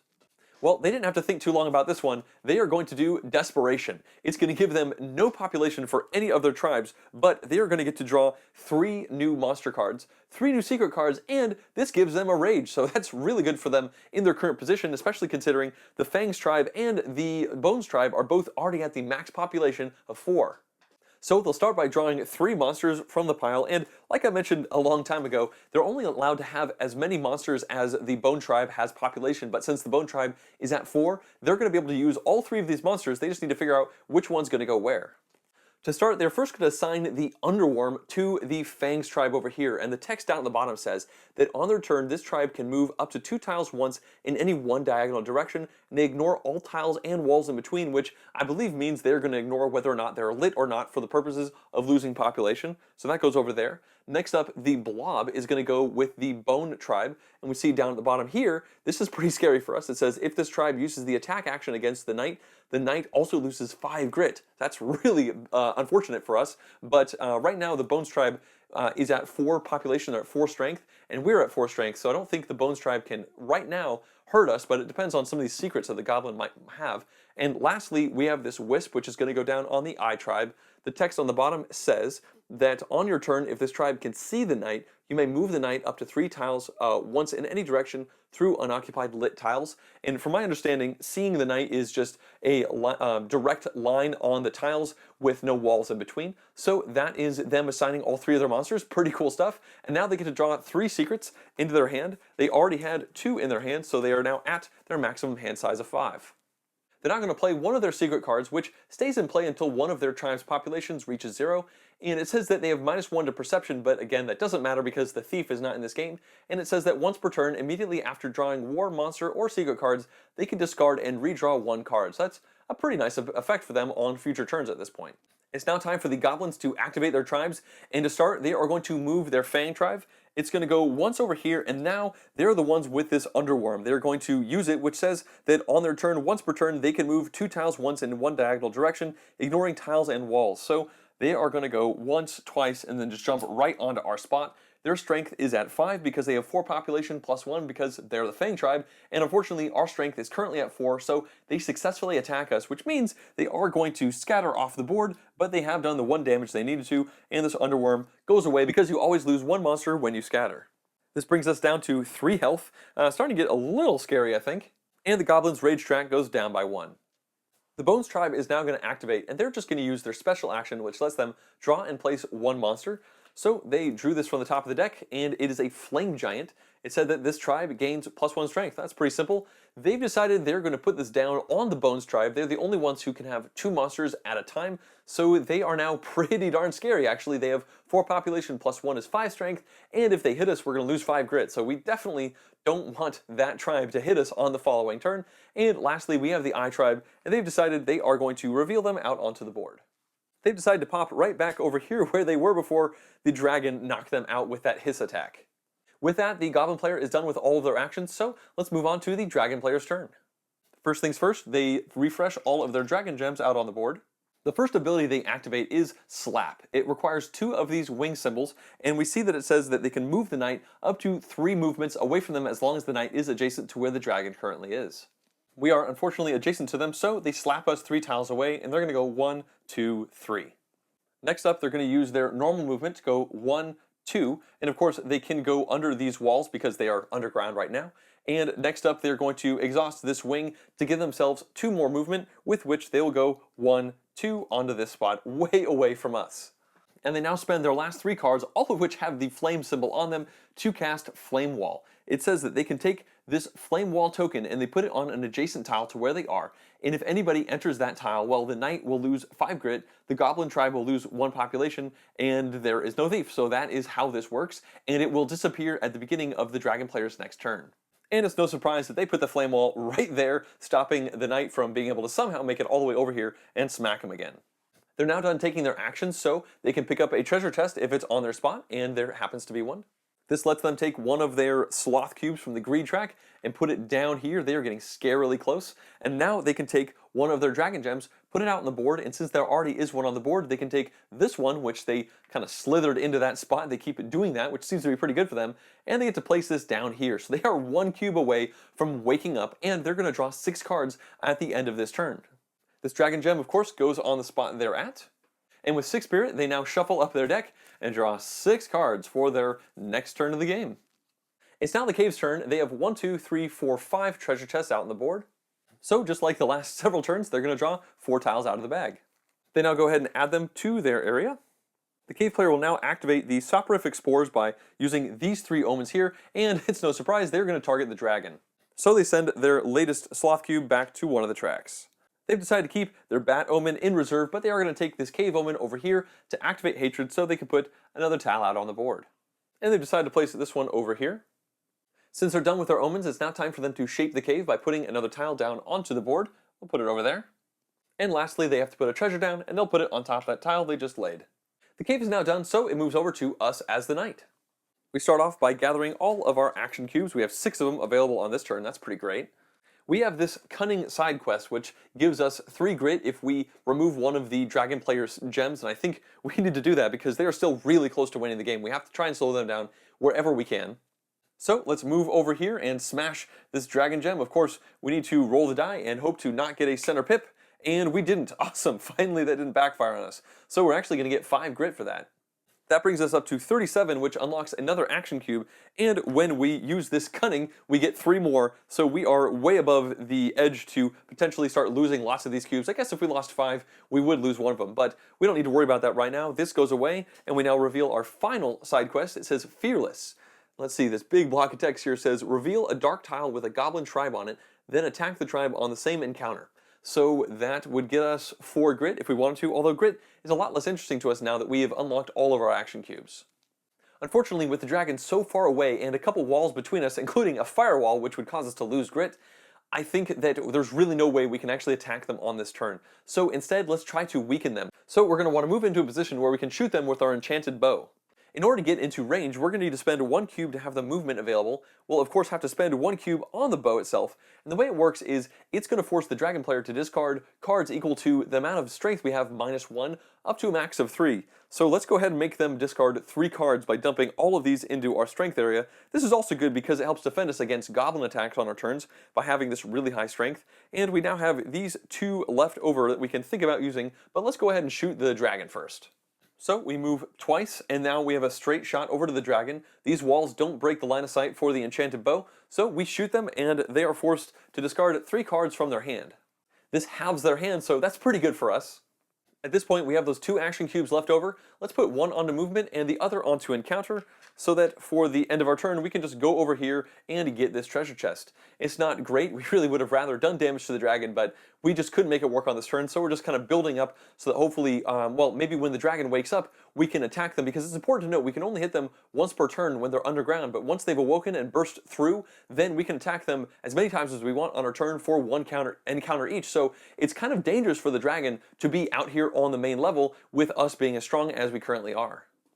The cave draws these 2 cards, and they've decided to offer us up the Heroic Boots. It takes an action, but it gives +4 movement. I think we're definitely going to keep onto this one. We don't need the grit that bad. We're going to potentially use this on future turns. And with that, our turn is over, so let's move over to the Goblins. Their current rage is at 2, so they are going to draw 2 of these war cards. In fact, this is their last one, so they're going to go ahead and shuffle up their discard pile and draw a new one. And now they get to choose between the 2. They've decided they are going to do this one, which is labeled Spite. It's going to get them 2 population into their Fang tribe, which maxes them out at 4, so they are once again very scary at 5 strength.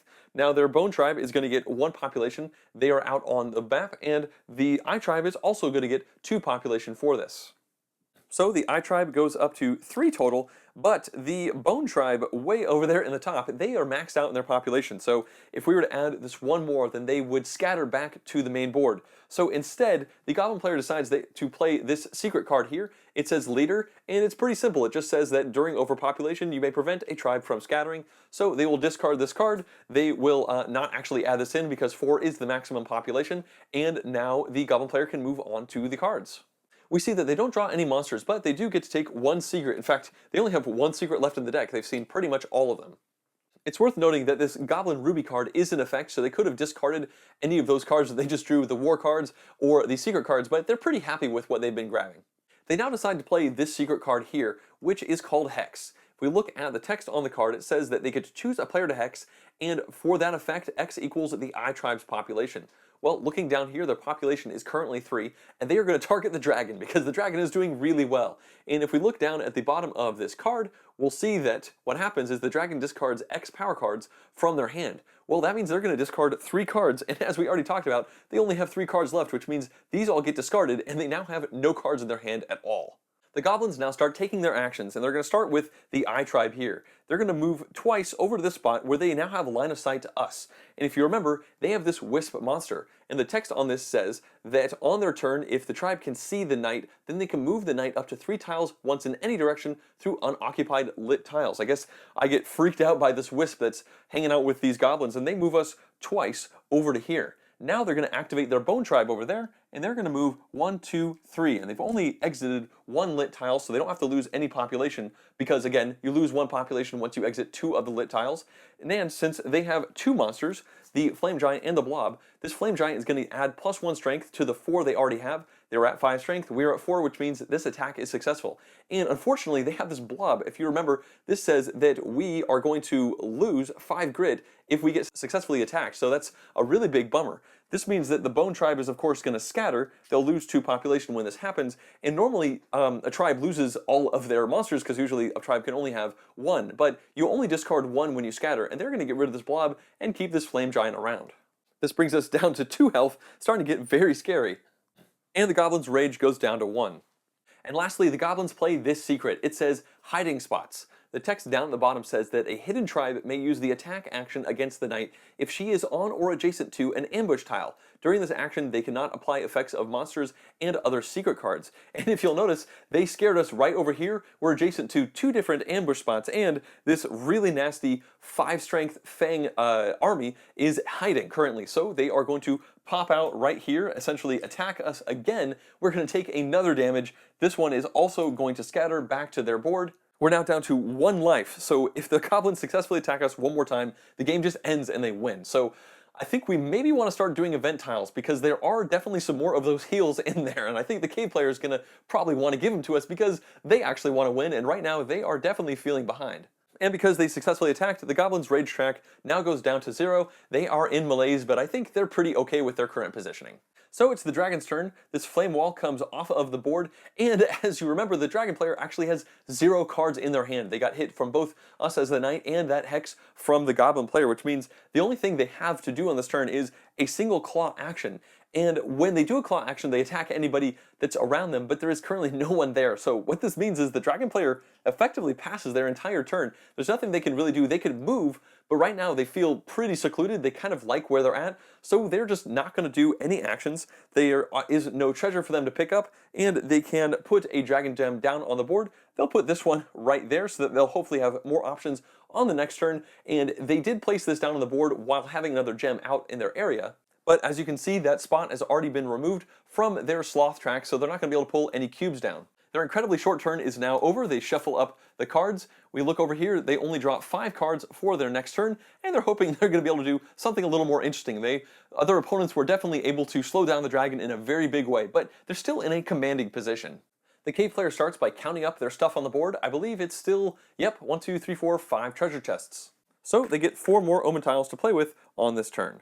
Their turn is really similar. In fact, it's identical to their last turn. They're going to go over here, activate Soporific Spores to attack the dragon. The goblin player is also really close to winning, but the effect that they have down here just brings 1 population down to 1, and right now the goblin player is not in a great position to actually do the killing blow to end the game, and the cave player is worried that the dragon might be able to get the 2 cubes they need on their turn to actually wake up. So they grab this one right here and send it back to their track. They now take this cave omen right here, they'll activate hatred, and they're going to keep the bats in their back pocket for 1 more turn, so they're going to get to place 1 of their tiles out on the board. And if we look at the current deck they have, they still have a fair number of tiles to get through, but they're starting to get pretty close to being able to start collapsing this cave. They've decided to place this down over there, and now they're going to draw back to 3. They're done playing their omens, so they now get to shape the cave by putting 1 of their tiles down onto the board. The cave player is allowed to take a peek at what some of these tiles currently are at any point in time. There's no memorization for them required, and now they've decided to place this down right there. They've got to put this treasure down somewhere on the map, and they're going to put it way up there, I think. And with that, their turn is now over, and it passes over to us. First things first, we get to collect all 7 of our action cubes. We are fully deployed with them, and I think we definitely want to try and attack that dragon. I did mention trying to do the events on our turn, but we don't know if we would even get the event that would heal us up, and the goblin player, well, they're not very strong at the moment, so I think we can play it safe a little bit with them for the moment and go a bit crazy and try to attack the dragon 1 more time on this turn. So let's make it happen. In order to start this, we're definitely going to have to activate our heroic boots over here, which will give us +4 movement. With that, we can go 1, 2, 3, 4, and now we need 2 more movement, and we're going to have to get through this wall. So let's throw 1 cube down on this movement, which generates us actually 3 more, and we'll put a cube down onto this ancient map, which is going to allow us to get through that wall. We haven't used any of these encounters yet, and we know that the dragon currently has 3 armor, so we'll need 4 strength in order to do something about that. So let's just go ahead and put these 3 cubes down there. We have 1 extra. We'll see what we want to do with this as the turn goes. But for now, we use the ancient map to get over here, and we can finally move into the spot with the dragon, and we fight them, and we win. It's also worth noting, I don't think I've actually mentioned it before, that if we had the same amount of strength as the armor to the dragon, we could roll this die and have a 50-50 chance of doing the damage, but I much prefer this situation where we just have more strength, so we definitely win. Although that's me super jumping the gun. The first thing we need to do is reveal this tile right here, and it is a crystal. We get to decide which direction we want to orient this, and I think we probably want to put it like that. We now, of course, add this token back onto the spot, and the cave player has to fill in this location. They decide to throw this down here, and now we are actually able to evaluate fighting the dragon, so we successfully do the attack. This takes the dragon down to 2 life, so we just have to hit them 2 more times in order to win the game. And we now get to smash a whole bunch of tokens. First of all, we can smash this because we have at least 3 strength. That's going to get us 2 grit. And now we have to roll the die for these 2, so we'll do this one first. And let's see, we actually missed on that one. You have to take my word for it.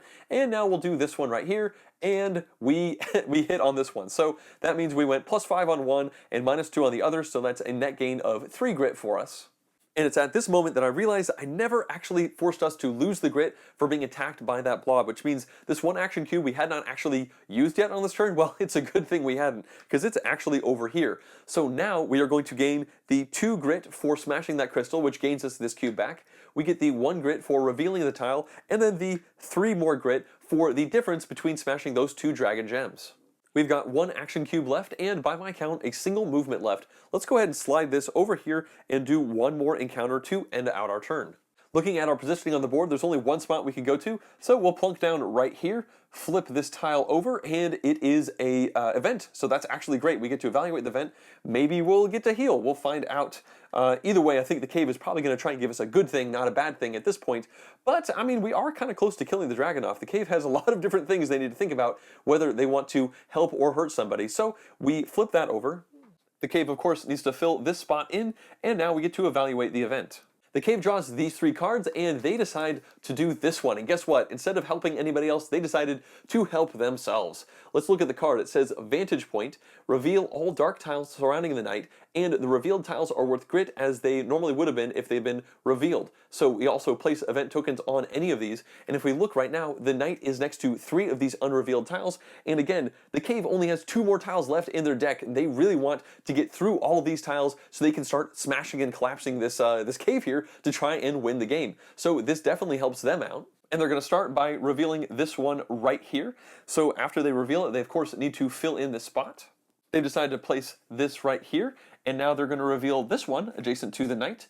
This is an event spot, and let's see, I guess normally you have to have this oriented so that there is an open slot to where it was revealed, but that didn't happen here. The cave is actually going to orient it like this so that they can reveal even more of these tiles, or I guess place more tiles down.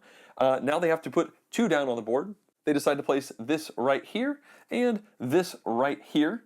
And lastly, they get to flip this one over, and as we can see, they can orient this however they want. They'll put it just like this. Actually, on second thought, they are going to spin it like that. And the reason for that is because they don't want to put anything here next to this crystal, because there's a specific way that the cave player can collapse these tiles, and I'll get to that very shortly, but once I do, you'll see why they did that.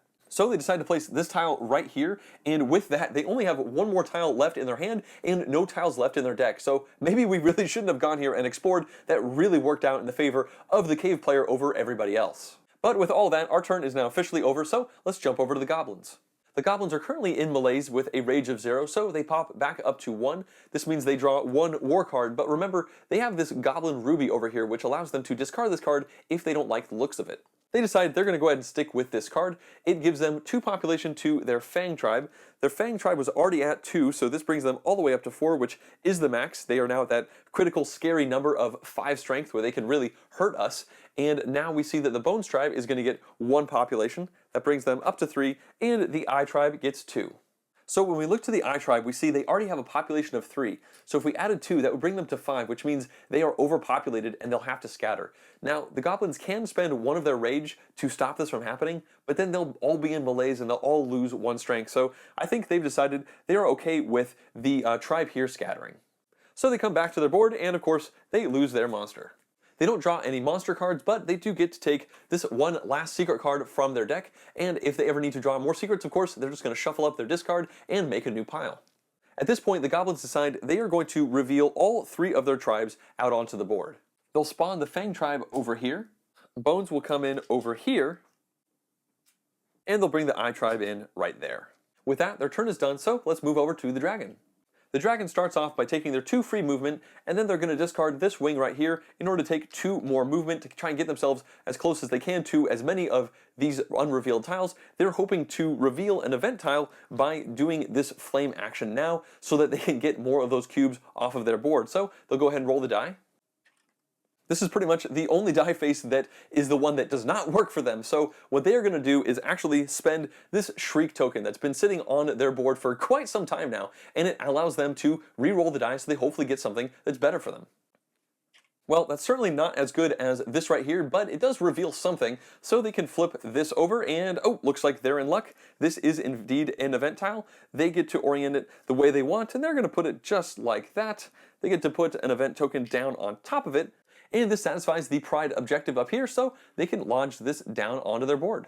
They now discard these two claw symbols in order to activate the Hiss ability. This is the one that lets them make one of the goblin tribes hide. They get to eat one of those goblins in the process of it. They certainly don't want the goblins to win before they do, so they are going to force this Fang tribe to hide. They're going to eat one of its population in the process.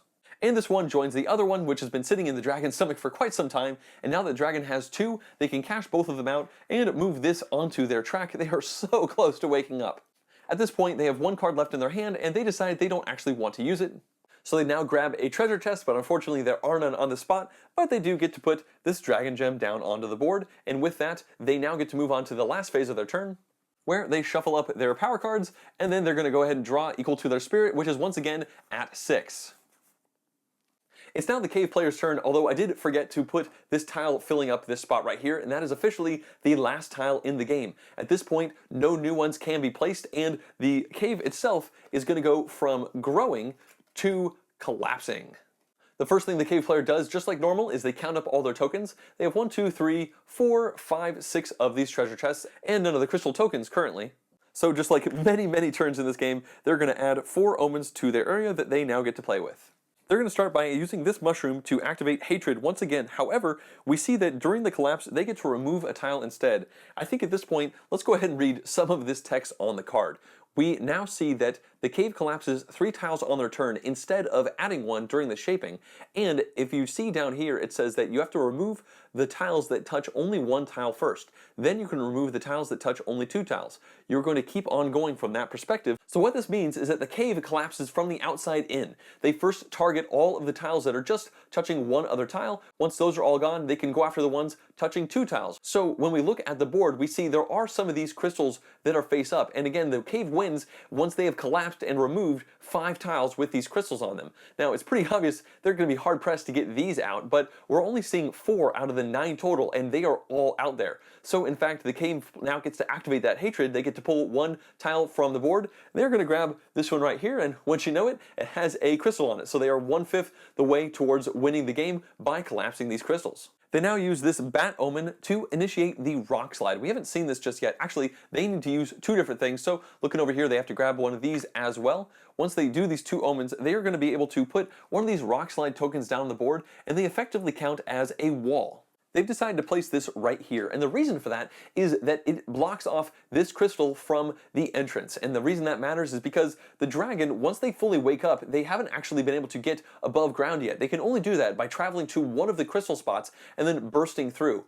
At that point, they're actually going to enter the board with this cool figurine right here, and they'll be restricted by walls because they're no longer, I guess, kind of traveling around underground. It kind of makes sense, sort of. So anyway, they're just trying to slow down the potential for the dragon to burst out here and then just run over to the entrance and win. They're not sure if that actually will happen, but it seems like a good precaution to take. They decide to save both of these Omen tokens for a future turn, so they now go into shaping the cave. They can't obviously add tiles anymore, and as I mentioned before, when they shape, they now actually remove 3 from the board. Once again, they can only grab the ones touching one thing, so they're going to go for this one. Hey, would you know it, it's another crystal. They're going to go for this one, which actually kills this treasure chest, but it has a crystal on it. And finally, they're going to take this one, which does not actually have a crystal. So we can figure that none of the other ones, I guess these 2 in particular, have crystals on them either, but it does mean that they have 3 out of the 5 they need to win. They still need to add treasure to the board, so they're going to put it over there. That seems pretty innocuous to them. And with that, the cave is done. It now moves over to us as the knight. We start our turn by collecting all of our action cubes. Things are starting to get really tight. Everybody is quite close to their endgame condition, and I think we need to really focus on hitting the dragon once again. We only need to hit him 2 more times. We can only hit him once per turn when they're underground, which they still are, so let's take a look. We can see that they are 1, 2, 3, 4, 5 spaces away, but we do have 1 wall in between us, so we will have to use one of the ancient maps. We start with 1 movement so we can get to 5 by placing this 1 over here on these awesome heroic boots. And of course, let's take this and plunk it down into our ancient map. Now the dragon is still at 3 armor, so in order to have enough to hit him, we got to put 3 of these cubes down here so that we are now at 4 strength. And we have 2 of these left over, but we don't really need to use them just yet. Let's go ahead and whack the dragon and then see what our other options are. So we go 1, 2, 3, we use our ancient map. 4, 5, and now we attack the dragon. We have 4 strength to the dragon's 3 armor, so we do 1 damage. This brings them down to 1, so we only need to hit them 1 more time and then we win.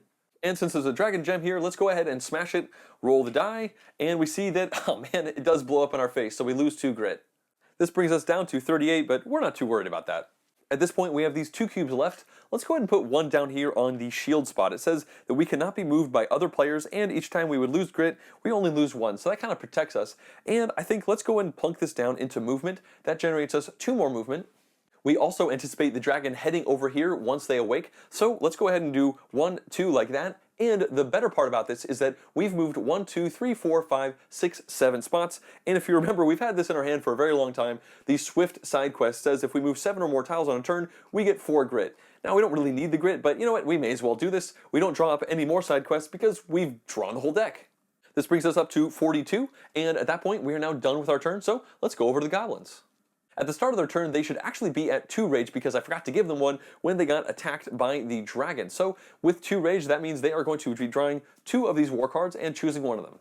And with that 2 movement, let's go 1, 2, just like that. We're kind of getting ourselves close to this exit where we think the dragon is going to be trying to angle in, and we're trying to get ourselves a little far away from this bone tribe over here who is trying to threaten us. And if you'll notice, we have been able to walk 1, 2, 3, 4, 5, 6, 7 times, which is going to satisfy our swiftness side quest. It's going to get us 4 grit, which we didn't really need, but it's nice cashing these in.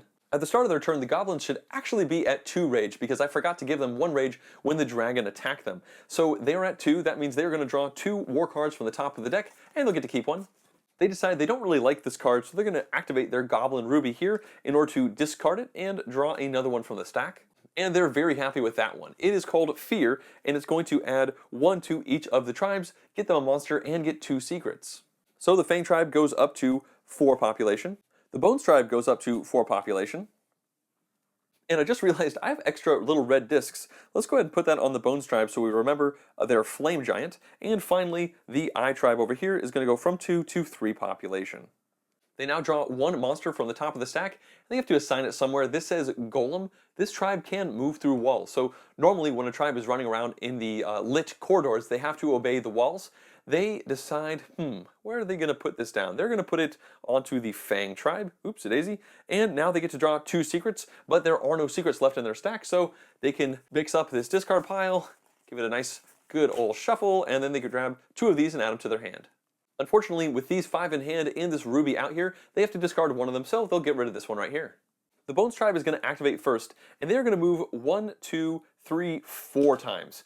Now, the reason they're not attacking us and just winning the game is because if they were to get all the way over there, they would exit 2 lit tiles, and they'd have to lose 1 of their population, which would bring them down to 4, which would match our current strength. So instead, they're going to move over here. They're going to stop there, try to position themselves so they can have a better attack on the next turn. And now the Eye tribe is going to activate their special ability, which allows them to draw 1 more secret from the stack. They get to look at all of theirs, and they of course have to discard down again. Lastly, they're going to reveal the Fang tribe all the way over here. With that, their turn is done. They're a bit bummed they weren't able to squeeze out a hit on us, but things are looking pretty scary for us on our next turn, that's for sure. We definitely want to avoid all these guys while also trying to hit the dragon. There's quite a few things we have to think about. It's now the dragon's turn, and they're going to use their free movement to go 1, 2 over here, and now they're going to play this claw card in order to roll this die and try to eat some goblins. So let's see, they got it. They hit every single one around them. It's only going to hit this Eye tribe here. They immediately scatter, and they are also going to be losing 2 population in the process. The dragon eats goblins equal to the amount that scattered, so they get 2 here, and they can immediately cash it out with this hunger, which means they have officially finally woken up. This piece can now come out onto the board. It is worth noting, I think, at this point that there are wooden pieces and cardboard pieces for all of these. The wood came with the Kickstarter edition, so I'm kind of doing a little bit of both with the cardboard and the wood. And I'm going to lay the dragon down to show that he is awake, but he is now not yet burst from the underground. He's still an underground dragon. Once he bursts out, he'll get to go right side up. At this point, they cast this wing, which is going to allow them to move up to 2 times. They're going to cast another wing. They'll get 2 more movement. And then finally, they have another wing in their hand. This is what happens when you draw lots of cards, to move all the way over here. At that point, they have these 2 cards left in their hand, but they really don't do anything for them. So I guess they figure they'll discard them to get 1 more Shriek token. You never know. They'll put that onto their board because it's just 2 of any card. And now that they're done playing all of these cards, they would grab a treasure, but there is none on the tile. They get to put a token down onto the board. They'll go ahead and put this flame one down, and since they've ended their turn and they are awake on a crystal, they burst through the crystal. I guess they're load-bearing crystals, but also weak enough for a dragon to burst through? I don't know. They burst through, they are now officially awake. All they have to do is escape and get to this before taking 1 more damage from us, or of course before we take 1 more damage, or before the cave itself collapses on everybody. So that finishes up their turn. They shuffle up their power cards, and they're going to go ahead and draw 6 cards once again for their next turn, if they even have one. The cave player once again starts their turn with 6 tokens out on the board. So here's their 4 more omens. They have 6 to play with on their turn, and they win by collapsing this cave, so it's no surprise that they are just going to start by slamming this hatred. They're going to hit it once, and then they're going to hit it 1 more time with these 2. I think they would love to do it another time, but they don't quite have the tokens in order to make that happen. They must target tiles that only have 1 edge showing, so they'll take this one right here, and this one over here. Those are both gone. Neither of them had crystals on them. And even though the cave has these 3 omens left, they could probably do some things with it. They decide they are going to pass. They're going to move right into shaping the cave, where they get to remove 3 more tiles from the board. And when they look out here, they see this one right here is the last one touching 1 edge. It is not a crystal, but now they can start grabbing the ones with 2 edges. They're going to nab at this one right here, and it is a crystal. They'll add that into their hand. They have 4. They just need 1 more. And this one right here, it used to be touching 3. Now it's only touching 2 because they just removed 1. So they can flip it over, and it is a crystal. That is the 5th crystal. That is the winning condition for the cave. Once this is taken, the ceilings collapse, and everybody else is trapped inside the cave. The cave wins. They get to play with everybody forever or something like that. I guess they're a really sad cave. They just want to kill everybody inside of it. It's kind of a depressing thing, but in the end, they were the victors. Everybody else was super close to winning, but the cave is the one who won out. Well, I hope you enjoyed this playthrough. I have to admit, this is one of the hardest playthroughs I've ever had to actually film, because there are so many rules with all 4 characters having essentially different rule sets. Like, that's 4 different games being played all at once in unison with the different players interacting. It's a very interactive game, and I was kind of surprised to see the cave player win in the end. About 3/4 of the way through the game, I was honestly thinking the cave player was not even going to get to start collapsing the cave. It seemed like the dragon was really running away with it. But as you can see with this very interactive game, there are lots of things that other players can do to slow down. I mean, the cave has the most obvious blunt instrument with those soporific spores, where they can just slam down on the dragon and force those cubes back, or make the knight lose experience. I'm not sure if I ever did it in this game, but the cave could also wipe out most of a specific Goblins tribe's population in order to slow them down from maybe ending the game by killing the knight as well. So that's a very blunt instrument for balance, but there are subtle other things. Well, I guess that secret card that made the dragon discard their cards wasn't so subtle, but that enchanted bow, like the cave obviously gave that intentionally to the knight because they saw that the dragon was starting to do really well and they wanted the knight to do something about balancing it and slowing down the dragon. And in the end, the cave is the one who won by collapsing things down because they strategically tried to work it so that their crystal tiles were near the edges of the cave. I guess that kind of makes sense from a structural perspective. I'm not really sure, but they are somewhat restricted in how they place those tiles because, again, if it's their turn and they have any crystal tiles in their hand, they must place those down. But on other players' turns, they don't. So it almost made sense for them to play the non-crystal tiles on the other player's turn so that when it's their turn, they have several crystal tiles in their hands and they could do things like run away and really kind of scatter them around the edges and try to not hem them in with other tiles where they want to have the least amount of edges showing. Now, obviously, the balance to that is that the other players, specifically the knight and the dragon, can go down those little paths and try to reveal more tiles to kind of block in those crystal tiles if they want to, but they're only so fast. And if the cave player, makes a string over here and a string over here and a string over here, there's only so many of these that the other players are going to be able to go down and explore. And ultimately, it was super close. I was looking at it, and it seemed like the knight was going to win on their next turn. If the cave didn't win, the knight was going to win. And if for some reason the knight didn't win, the goblins had a very, very strong chance of killing the knight on their turn. And if for some reason they didn't win, the dragon, I guess they had quite a bit of distance to go till they got to the very exit of the cave, but all they would have to do was try to run and make a beeline for it. So it kind of depended on how many of those wing cards they picked up. But it was very close, and I think the reason it was so close is because the players were just constantly self-balancing. Like when one player, the dragon, seemed to be running away, everybody did something to try and stall that down because they were farther away from their own win condition, so it made sense to slow that person down. And collectively, I think that's an interesting experience. It almost felt like a Take That experience to a certain degree, but in the end, I think that's not really a good judgment. It's just a highly direct, interactable type of game, which makes sense because so many people have goals to just like straight up kill another player. So just certain people are, the knight's running at the dragon but running away from the goblins, and the dragon's trying to run away from the knight but run to the goblins so they can kill them and eat them and get more of those cubes out. There's just this crazy cycle going on. So either way, I hope that you got a pretty good idea of how all these different roles played. I hope that I didn't get too many rules wrong. I had like 8 tabs open in my browser while I was actually playing this game, checking a bunch of FAQs, because there's lots of little side rules and if this and this, then that sort of situations. And I think I got, for the most part, all of them correct. I really hope I just didn't get any major things wrong, but I'm sure time will tell through the comments and also me just going through and editing this. So let's go ahead and wrap this up. I would love to thank everybody who's been supporting this channel through Patreon, including the producer level pledges. If you too would like to directly support all these videos that I do with my channel, you could do so at patreon.com/JohnGetsGames. I would really appreciate it. Also, if you would like to see more full game playthroughs like this one, as well as in-depth board game reviews and vlogs, please subscribe to my channel. Thanks for watching.